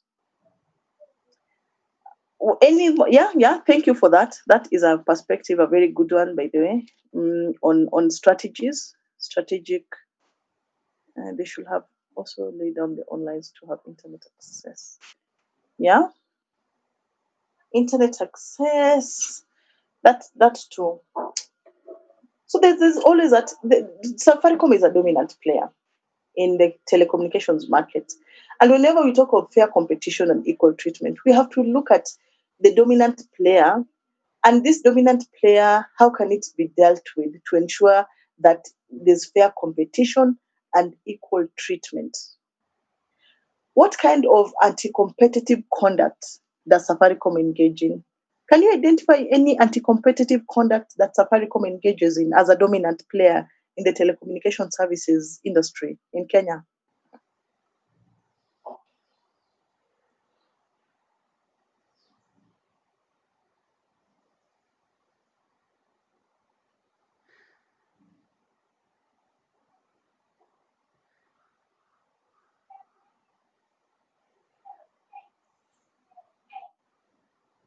Okay, so maybe it's a bit. Yeah. I think it's just putting the prices way too high. I think that's the only anti-competitive thing they do. Like they put it so high, I find it very hard to compete with them. The pricing, and the communications authority has not really intervene in a strong manner to tame this rogue. Safaricom, as it has become rogue, the prices are too high, too high, too high. I can't even imagine how much you spend on communications every time, and whether that's is necessary. But the best thing about at least now I'm trying to also learn to channel my communications through WhatsApp. Convenience. Yeah, that's another thing. But if we also need to, whenever you're doing voice calls, you don't have to go through Safaricom. You can just do your voice calls through WhatsApp. Although if you're using their data to do your voice calls, so you're still promoting them. Because at the end of the day, you have to use data. Personally, I like this company. I use for my Wi-Fi, for my internet, I use Fiber Mobile. I have a MiFi. I don't know. Sometimes when I pronounce it a MiFi, my students laugh. I don't know if it's called a MiFi or a MiFi. So I have a MiFi or a MiFi, however you guys are pronouncing it. And it really helps me a lot because I bought it at 5,000, and I bought it, it's now how many years old? Probably 2 years. And once I bought it, I need to really congratulate myself. I totally embrace different companies and their products. I just don't like using one product providing for me everything. At least I can make a voice call with Safaricom, but also to use them as my main internet provider. So I bought it at 5,000. I got a fiber line, which was put in. So I only buy my internet online. For example, I buy for 1,000, I get 25 GBs. So for every 1,000 I spend, I get 25 GBs, and I find it affordable, more affordable than what is available in the market. I wonder who else. Please raise your hands if you're also using a MiFi. Small Butts Jam, such spooky metal bangers with the spark. Oh, undercutting, eh? But when you put your prices so low, we call that undercutting, because you put your prices so low, you're undercutting on the prices of the enemy. However, Safaricom has an advantage because their prices are high and they are able to provide that quality services. So these other providers, they are left in a position where they might have to undercut services in order to ensure fair competition and equal treatment. So by show of hands, please show me your digital hands on how many of you are using fiber optic, any other alternative of internet?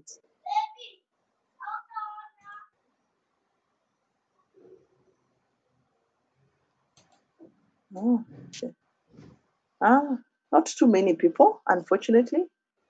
The two of you. Okay. Thank you so much for those hands. Okay.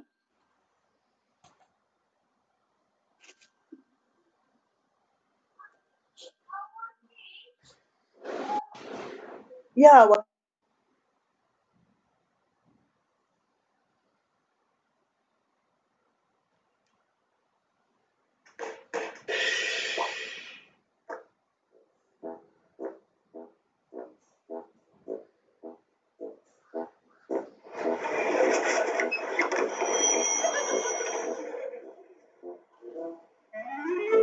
Already. Location. Oh yeah, location. If you want to use fiber, location is important. There are places where it doesn't have. Oh, sorry about. In the places where they don't have good network, the location is important. If you're staying, some of you say you're staying in Nairobi, but you are in Kajiado County, or you might be in Machakos County. So when you're staying in the outskirts of Nairobi, again, connection become a problem. But I trust. So that's where you have to fall back on Safaricom, because they always have a stronger connection everywhere in the country. So the Communications Authority may declare a player to be a dominant player, taking into account market share, control of infrastructure, technological advancement, and scale of operation. The Act empowers the minister to make regulations to implement these provisions. The fair competition and equality regulations that have remained a mirage. They have not even been implemented. which brings us to Act number 2. Sorry, we have spent too much time on access to information, but it's because it's the main legislation that governs communication sector in Kenya. So now we are going to move to Access to Information Act of 2016. Please, there's an error there with my typing. So the to Information Act of 2016 gives effect to Article 35 of the Constitution, which provides every citizen the right of access to information held by the state or any other person, and which is required for the exercise or protection of any right of fundamental freedom. Access to information, and you pointed out clearly that access to information, especially information held by government, is important so that you can promote accountability and transparency. Under the Access to Information Act, a public body is required to facilitate the access to information held by it. At a minimum, the information is to be provided for inspection without charge. So in case you need to access this information, it should be provided without any charge by supplying a copy on request for reasonable charge. So whenever it is expensive, then you can pay a reasonable charge to cover the cost of copying and supplying the information. The Act advances the constitutional principles of accountability, transparency, public participation, and efficiency in service delivery, which are the hallmarks of good governance.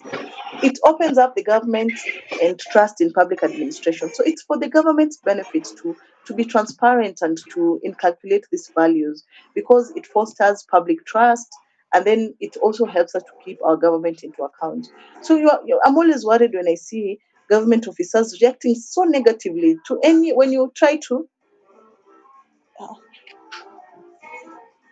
whenever you try to access any information held by government, even research. I have gone to government offices to research. There was a time I was working as a research assistant, and even to just get research information from this government institution is a headache.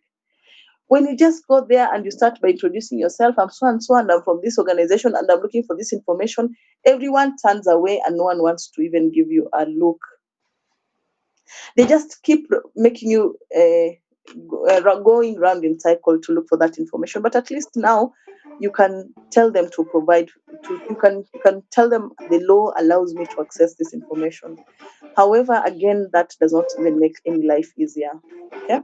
So Parliament passed the law with a provision to protect people who, in good faith, provide information in public interest. So this act also protects whistleblowers, which brings us to the question of whistleblowers. We have had our own celebrated whistleblowers. I remember the whistleblower who have shone light to some corruption scandals that are happening in our country. I always celebrate Alanamu and Mohammed for their good work, their investigative journalism that was able to unravel a lot of ills that are happening in our country and people who are facing serious oppression. Kanjo Kingdom was a painful one to watch, that we are a rogue country. The law is only there as a flower, but the reality, the underbelly of the Kenyan society is shocking. There are many things that are going wrong, and oppressive practices that are being meted out by governments themselves. The government oppressing its own citizens who are only trying to earn a living for themselves. So the Kanjo Kingdom exposed all this. So this is kind of whistleblowing. And there's the recent whistleblower from Masai Mara University, who showed how the vice chancellor and some officers in the university were using the money of the university as if it's for their own. They're carrying a lot of money in their cars, and they're not accountable to this, how they're spending this money. It was so annoying to see such poor governance within a university institution that should be teaching values to its populace.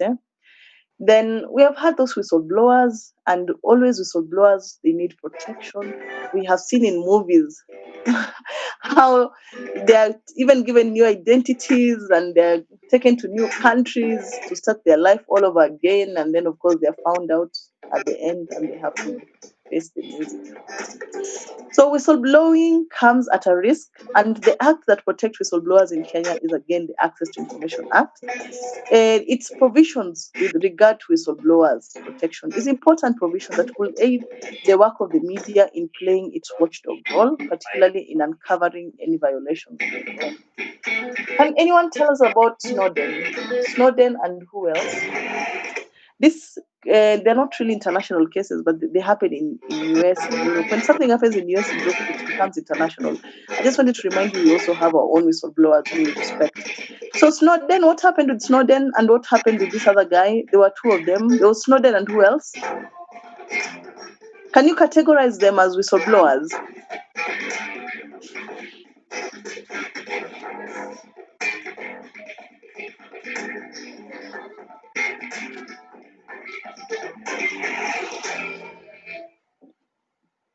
You don't know?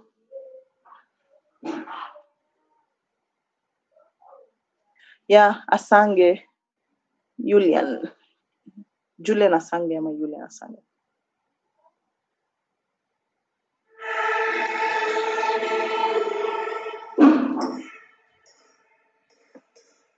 So what happened with these two whistleblowers?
Yes.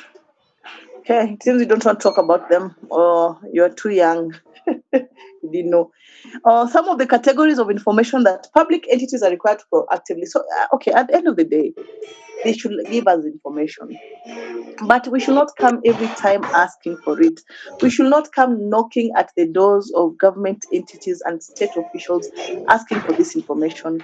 They are required, they have a statutory obligation to keep this information posted on their websites.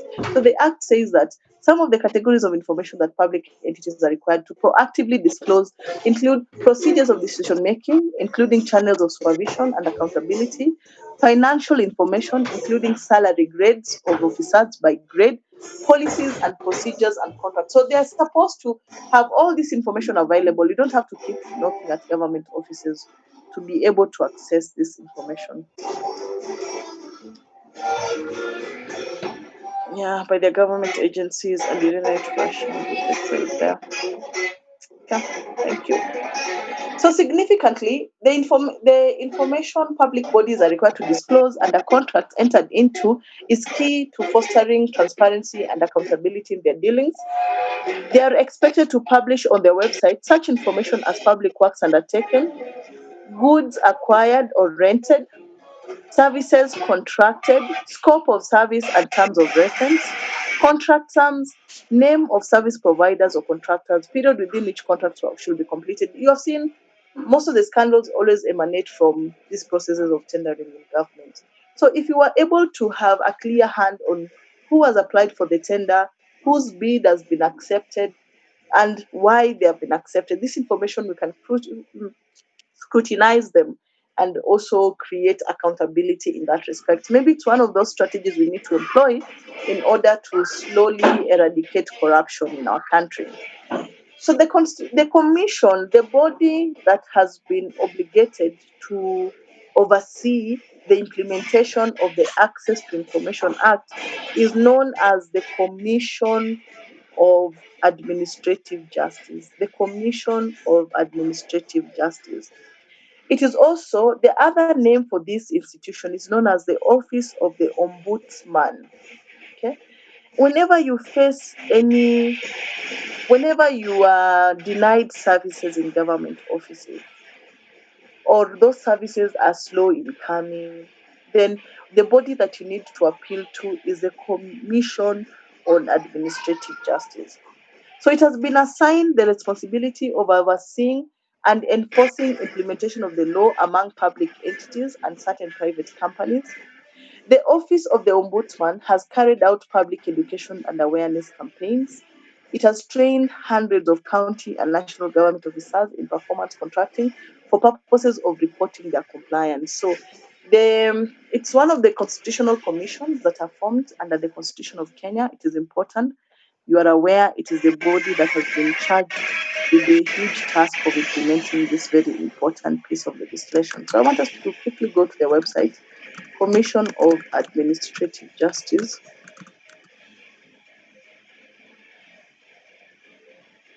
Yeah.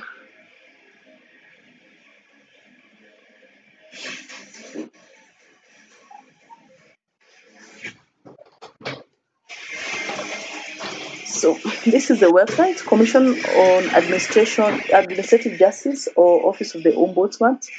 Hata mnyonge ana haki. So that is their mantra. I don't know, it's their motto. So the Commission on Administrative Justice, more commonly known as Office of the Ombudsman, is a constitutional commission established under Article 59, Sub-Article 4 of the Constitution and the Commission on Administrative Justice Act. The mandate of the Office of the Ombudsman is twofold and extends to both national and county governments. Firstly, the Commission has the mandate of tackling maladministration, what we call improper administration in the public sector. In this regard, the Commission is empowered to, among other things, investigate complaints of delay, abuse of power, unfair treatment, and manifest injustice or discourtesy. Secondly, the Commission has the mandate of overseeing and enforcing the implementation of the Access to Information Act 2016. So that's another mandate it has, and that's what we are learning about currently. So if you want to see its works with regards to access to information, this is where you come to.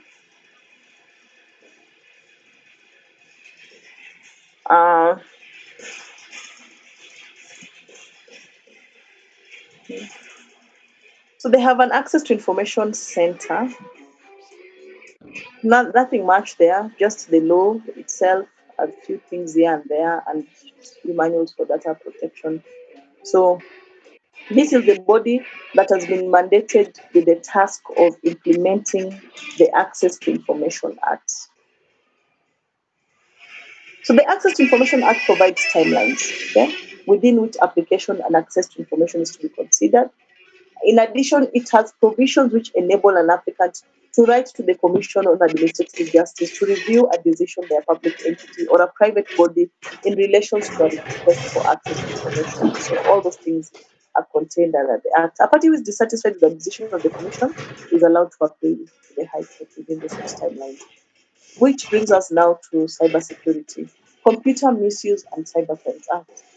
So this is an interesting piece of legislation, and I want us to take our time as we discuss it. It is a legislation that was passed by Parliament in 2018. The purpose of this particular legislation is to do the following: provide for offences relating to computer systems, provide for offences relating to computer systems, enable timely and effective detection, prohibition, prevention, response, investigation, prosecution of computer and cyber crimes. And finally, the other purpose is to facilitate international cooperation in the above matters. So it is a penal statute. By a penal statute, I mean it is a law that defines criminal conduct. It defines what amounts to criminal conduct, and then it prescribes the penalty, if any. We have a question here. What about classified data in the military? If you cannot even take a photo in front of the wall of this, you can't take a photo in front of the walls. Will they even give you any classified data? The fact that the Access to Information Act calls on government entities to share information ask does not, there's an extent to which government cannot share certain kind of information, especially information touching on national security. I think you've had all those arguments about national security.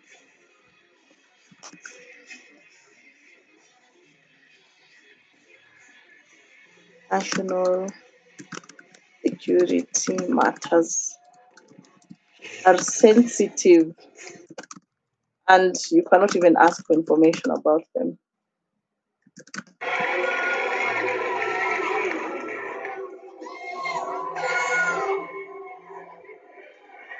That's one of the grounds upon which you'll be denied any information related with the military. The name is Among Us. Kikulacho kingoni mwako.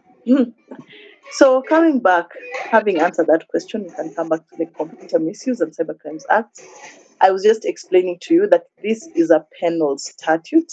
A penal statute means it is a statute that defines criminal conduct.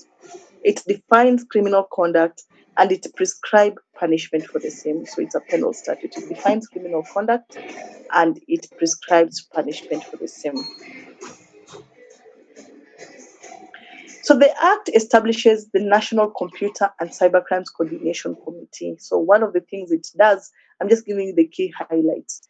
The first key highlight is the sort of institutional framework.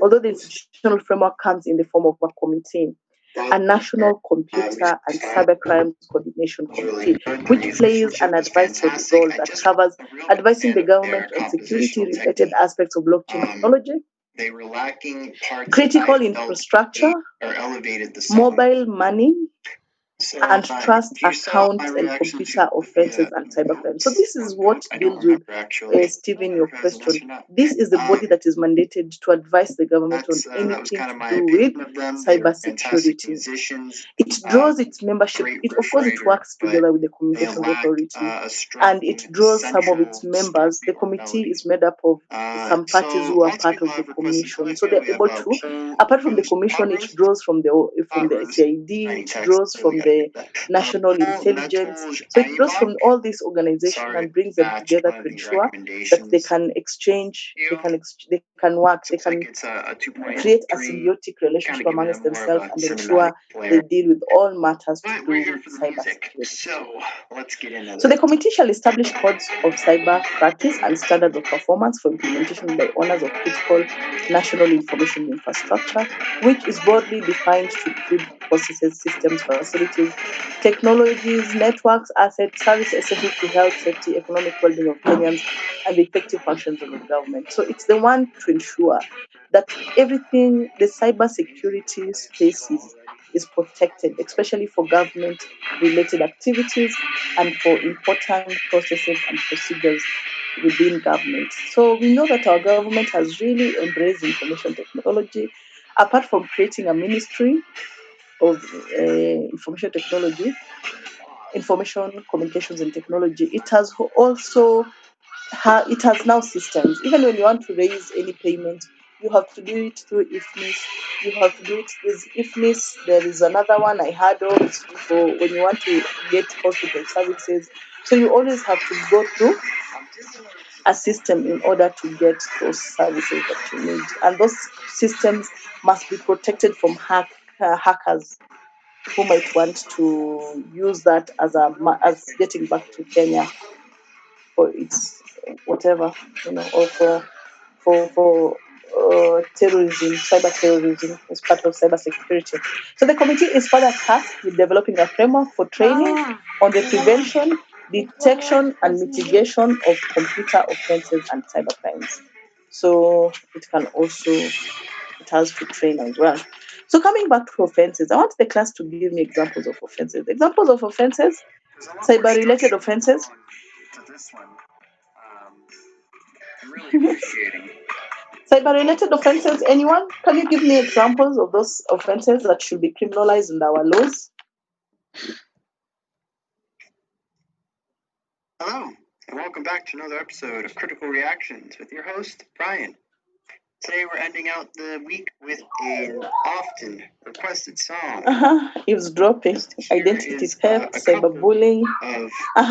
Keep them coming, keep them coming. More than these. Defamation. Stephen, how is defamation? Defamation can also happen through the internet because someone publishes information about you. Next time.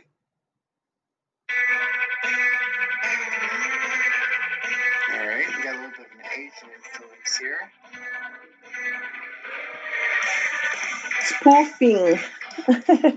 Oh my dear. Definitely got a sugar thing going on with these. Illegally, guys, solo. Espionage, illegally obtaining and distributing copyrighted content. Yep. Identity theft. So you have an idea. So all those things that people do that are harmful to others and the society at large are criminalized under this law known as the Cybercrimes Act offenses. So we have unauthorized access. So there's a list of all those offenses here that have been, all those conducts that have been defined as criminal offenses and penalized under this act. So Section 14 provides, is titled unauthorized access. So it makes it a crime to access a computer system without the necessary authorization. Access with intent to commit further offense, unauthorized interference, unauthorized interception, illegal devices and access codes, unauthorized disclosure of password or access code, enhanced penalty for offenses involving protected computer system, cyber espionage, false publication, publication of false information, child pornography, computer forgery, computer fraud, cyber harassment, cyber squatting, identity theft and impersonation, phishing, interception of electronic messages or money transfer, willful misdirection of electronic messages, cyber terrorism, and the list goes on and on. You can read the rest for yourself. So you can see the act has created so many offenses. Some of these offenses are overly broad and they're not as precise. I don't know how you inducement to deliver electronic message. I know we are not reading the whole section of the law, but I'm wondering how can that be an offense? Inducement to deliver electronic message. Intentionally withholding message delivered erroneously. What do you mean? If you send a wrong email, you send a wrong message to my phone. How am I intentionally withholding it? Unlawful destruction of electronic messages, wrongful distribution of obscene or intimate images, fraudulent use of electronic data, and so on and so forth. So you can see that the offenses are quite many. The offenses are quite many, and some of them are nonsensical. They don't make sense. Issuance of false instructions, reporting of cyber threat. That's another one. Issuance of false instruction. What do you mean by that? So when you look at penalty for those offenses, they're not light penalties at all. The penalties are quite high. That if anyone is convicted, upon conviction, a person may be liable to a fine from 100,000 Kenya shillings to 15 million and imprisonment for terms ranging from 6 months to 25 years, depending on the offense, or to imprisonment or both. So you can see these are very heavy very heavy fines. How can you tell someone to pay a fine of between 100 to 50 million? Do you know how raising even 100,000 is not easy, or 50 million that you have just lying around? So if you're telling someone that they're going to be in prison between 6 to 25 months, I'm wondering, among those offenses we have read, which ones in your view deserves a 25-year penalty? Which offense in your view among those ones we have read deserves a 25-year penalty? So that when someone is arrested when they are 25 years old, they will only leave jail when they're 50 years old. Any thoughts on that? On the weight of the offenses that have been given under this law? When back then it was 2 iron off the tee. One of the great lessons I forgot was from Jackie Dunk. I was playing the 92 US Amateur, and he sees me hitting golf on the range. And I know who Jackie is, and one of the Masters, and this is his club, and so I'm just hitting it everywhere. And he walks up to me, I'm gonna take that ball down, kid. Why is that Yeah, so? I do have input on that. The more the ball's in the air, the longer it has Yes. time to go crooked. I do have If you input trust on me, the you need to laws. take that ball down. So I think the laws are unreasonable That is one of the things that taking that ball because down. they kind of That hinder believe was started my short arm, Mhm. got in my two people iron, who got are in my trying 3-wood, to got in my driver. venture into Kind the of field left and right. into Here we go with my 3-iron starting stinger. with better It's ethics. my Because if you go-to know shot to cybersecurity well, sure. then that means Most of you guys it's seen this either you're a shot. blue or a red, and if you have to Shot identify I'll play people quite and often. and Just how get the to ball want in play, you whether have to come it's from a a red 3-iron, perspective. 4-iron, or it's a That means you 5 have to wood, attack 3-wood, these and systems. sometimes a driver. It's the same kind of shot. Okay. So yeah, Once I'm getting down on it, I'm Yeah. trying. That's one of the challenges that has been raised under this particular law. Thank you so much for that I go contribution. back just a little bit of my stance. Really try and feel as I Any other thoughts? backswing. I still get behind the ball. I still load the right leg. But I really try and feel like this right shoulder gets on top of that golf ball. It feels high. Any other thoughts? Feel like it's covered. One of the things that depends on how far 25 years? or how Are you not? I see. Most of you are going to deal with the internet, and you might find yourself in the fray hairs of this law. So will you be happy to spend 25 years in jail because you had unauthorized access? Are there certain penalties? Are there certain crimes that call for these heavy penalties and others don't?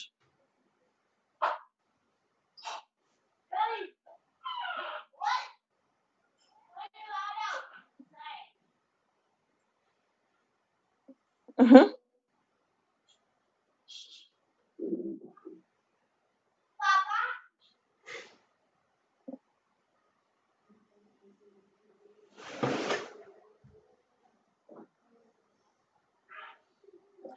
Child pornography? Yeah, child pornography is a serious offense when it comes to child pornography, obscene images being shared over the internet, even intimate images. Those ones may, but there are others that may not. Cyber terrorism, Timothy, is also a good one that might necessitate the carrying out of 25 years when a cybercrime inflicts physical damage. Okay. When do you think a cybercrime may inflict physical damage, Daniel? Oh, tell you I've seen it all.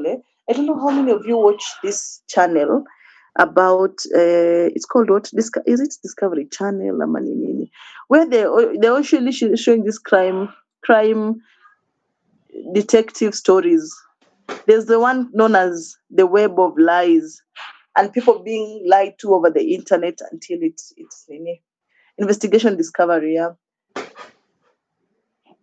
Or if you're disabled for in a hospital, yeah. So those are, yeah, that sounds like terrorism, in fact. So there are those heavy ones that might, but not many. You can see that not many of these cyber crimes offenses can call for these heavy penalties. So prescribing a penalty of between 25 years, as with 6 to 25 years, it should be very specific because some of them are serious, but majority of them are not serious crimes that should warrant someone to spend 25 years in prison. Apart from that, if you are a corporate body found guilty of the offense under the Act, corporate bodies are liable on conviction to a fine not exceeding 50 million. So you can see even that is quite high for a corporate body to pay a fine not exceeding unintentionally. Oh my dear. If you do something without the intention of doing it, but it should be intentionally, it shouldn't be unintentionally.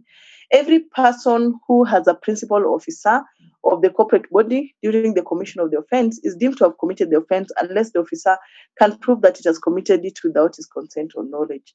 The principal officer is liable on conviction to a fine not exceeding 5 million or imprisonment for a term not exceeding more than 3 years. So the fines are very high, even for officers in corporate bodies. Another highlight of the Act is investigation procedures.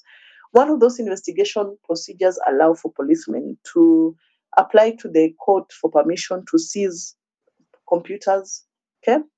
A police officer or an authorized person can, for the purpose of a criminal investigation, apply to court for a warrant to enter any premises, to access, search, and seize computer data, that may be stored in a computer system. So they have that power of accessing any information that might be stored in a computer system under this law. And you can see this is an excuse for policemen to go collecting people's private property. A computer is someone's private property. So if you want to seize it for the purposes of getting data, what are the measures put in place to ensure that it does not amount to violation of the right to property? So there are foreseeable challenges where correspondence through computer system attract illegal privilege between advocate and clients. Similarly, where a police officer or an unauthorized person has reasonable grounds to believe that traffic data associated with specified communications and related to the person under investigation is required for the purpose of a specific criminal investigation. So the police officer or an authorized person may apply to court for permission to collect, to record through the application of technical means.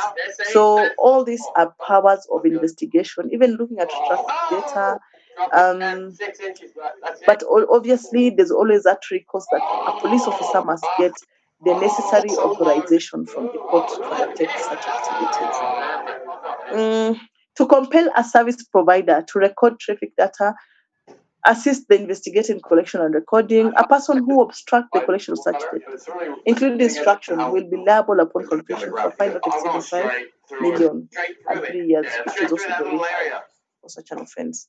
So this new law, it was new in 2018, it's no longer new in 2020, imposes hefty fines, long prison terms for any person caught. What are you gonna do? Drop. It's probably gonna be a drop kick. Right. There we go. That's actually really good. Wasn't bad. Is that the base deal? Yeah. Total 330. How many of you? Oh my dear. So the new law imposes hefty fines and long terms for any person caught participating in such prohibited activities. So they're too long. Some of them are inordinately long. We understand that through cybercrime offenses, people can cause great damage. Striking examples is cyber terrorism. Another striking example is child pornography. There are those striking crimes that indeed require heavy penalties. But 80% of those crimes are not those high-end crimes that can call for those heavy penalties. So these are some of the criticisms that have been advanced against this law. And this is what led the Bakers Association to go to court on the 29th of May 2018 to ask the court to declare most provisions of this law unconstitutional. And that was the case that I was just downloading there, that most provisions of this law have now been declared unconstitutional by virtue of the bloggers, the Bloggers Associations of Kenya.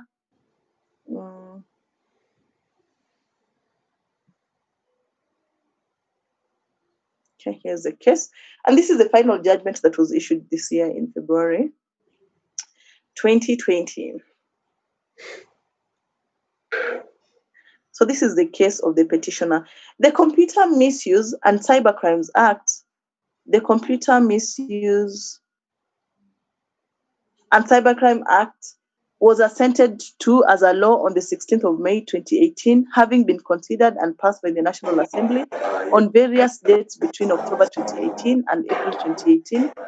The Act is an act of Parliament to provide for offences relating to computer systems, to enable timely and effective detection, prohibition, prevention, response, investigation, and prosecution of computer and cybercrimes, to facilitate international cooperation in dealing with computer and cybercrimes matter and for connected purposes. So the petitioner, through a petition dated 29th May, seeks the following orders. So these are the orders that the petitioner seeks: that this application be certified as urgent, pending the hearing and the determination of the application inter partes. A conservatory order does issue, suspending the coming into force of the Computer Misuse and Cybercrimes Act 2018, and in particular into the enforce of those sections of the Computer Misuse and Cybercrime Law. So the first oppose the petition, the first supports the petition, the third Interested parties supports the petition and relies on its written submissions, analysis, and determination. So we come towards the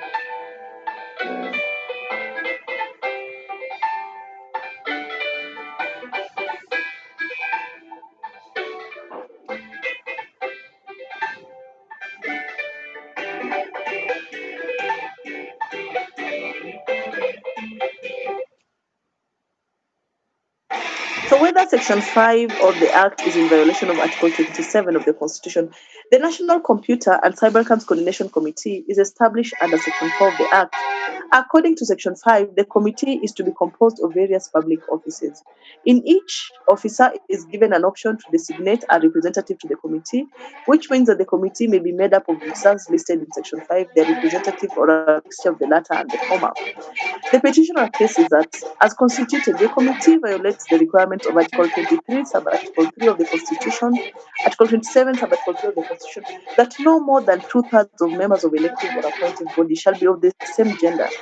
As Section 5 of the Act, according to the petitioner, does not put in place any safeguards to ensure the composition of the committee will be in line with Article 27(3) of the Constitution. To buttress the point, the petitioner avers that one of the options under Article 5 is that the officers listed in Section 5(1) of the Act, who are members of the committee, and urges that if they were to be elected during the president's death, the membership of the committee will be as follows. The principal secretary, male, all of them are males. And then it goes on, and the court looks at each provisions of the law, and finally the court comes and makes a decision. The court found as follows: but freedom of expression is not unlimited. Although it is a fundamental to a democratic society, it is not a paramount value. It must be construed in the context of other values. So, incitement of hate speech criminalizes. So the court did strike off some sections. Let me not bore you with the long reading, and I know it's already time for you to, do what. You can just stay in class. What are you going to do anyway? You're just at home, you finish class, and then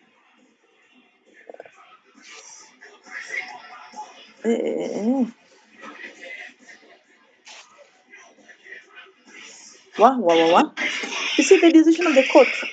Justice Macau should be arrested. Having considered the petition herein, I find the same unmerited, and I proceed to make the following orders. The Computer Misuse and Cybercrimes Act 2018 is valid and does not violate, infringe, or threaten fundamental rights and constitution. Section of the Computer Misuse are constitutional and do not violate, infringe. The petition is accordingly dismissed. This is a public matter interest, and I cannot direct it party. Okay. So the court have upheld. The act is now in operation by virtue of this judgment that was given by Justice Macau on the 20th of February 2020. But that has been the battle with the law and whether the law meets the threshold of constitutionality.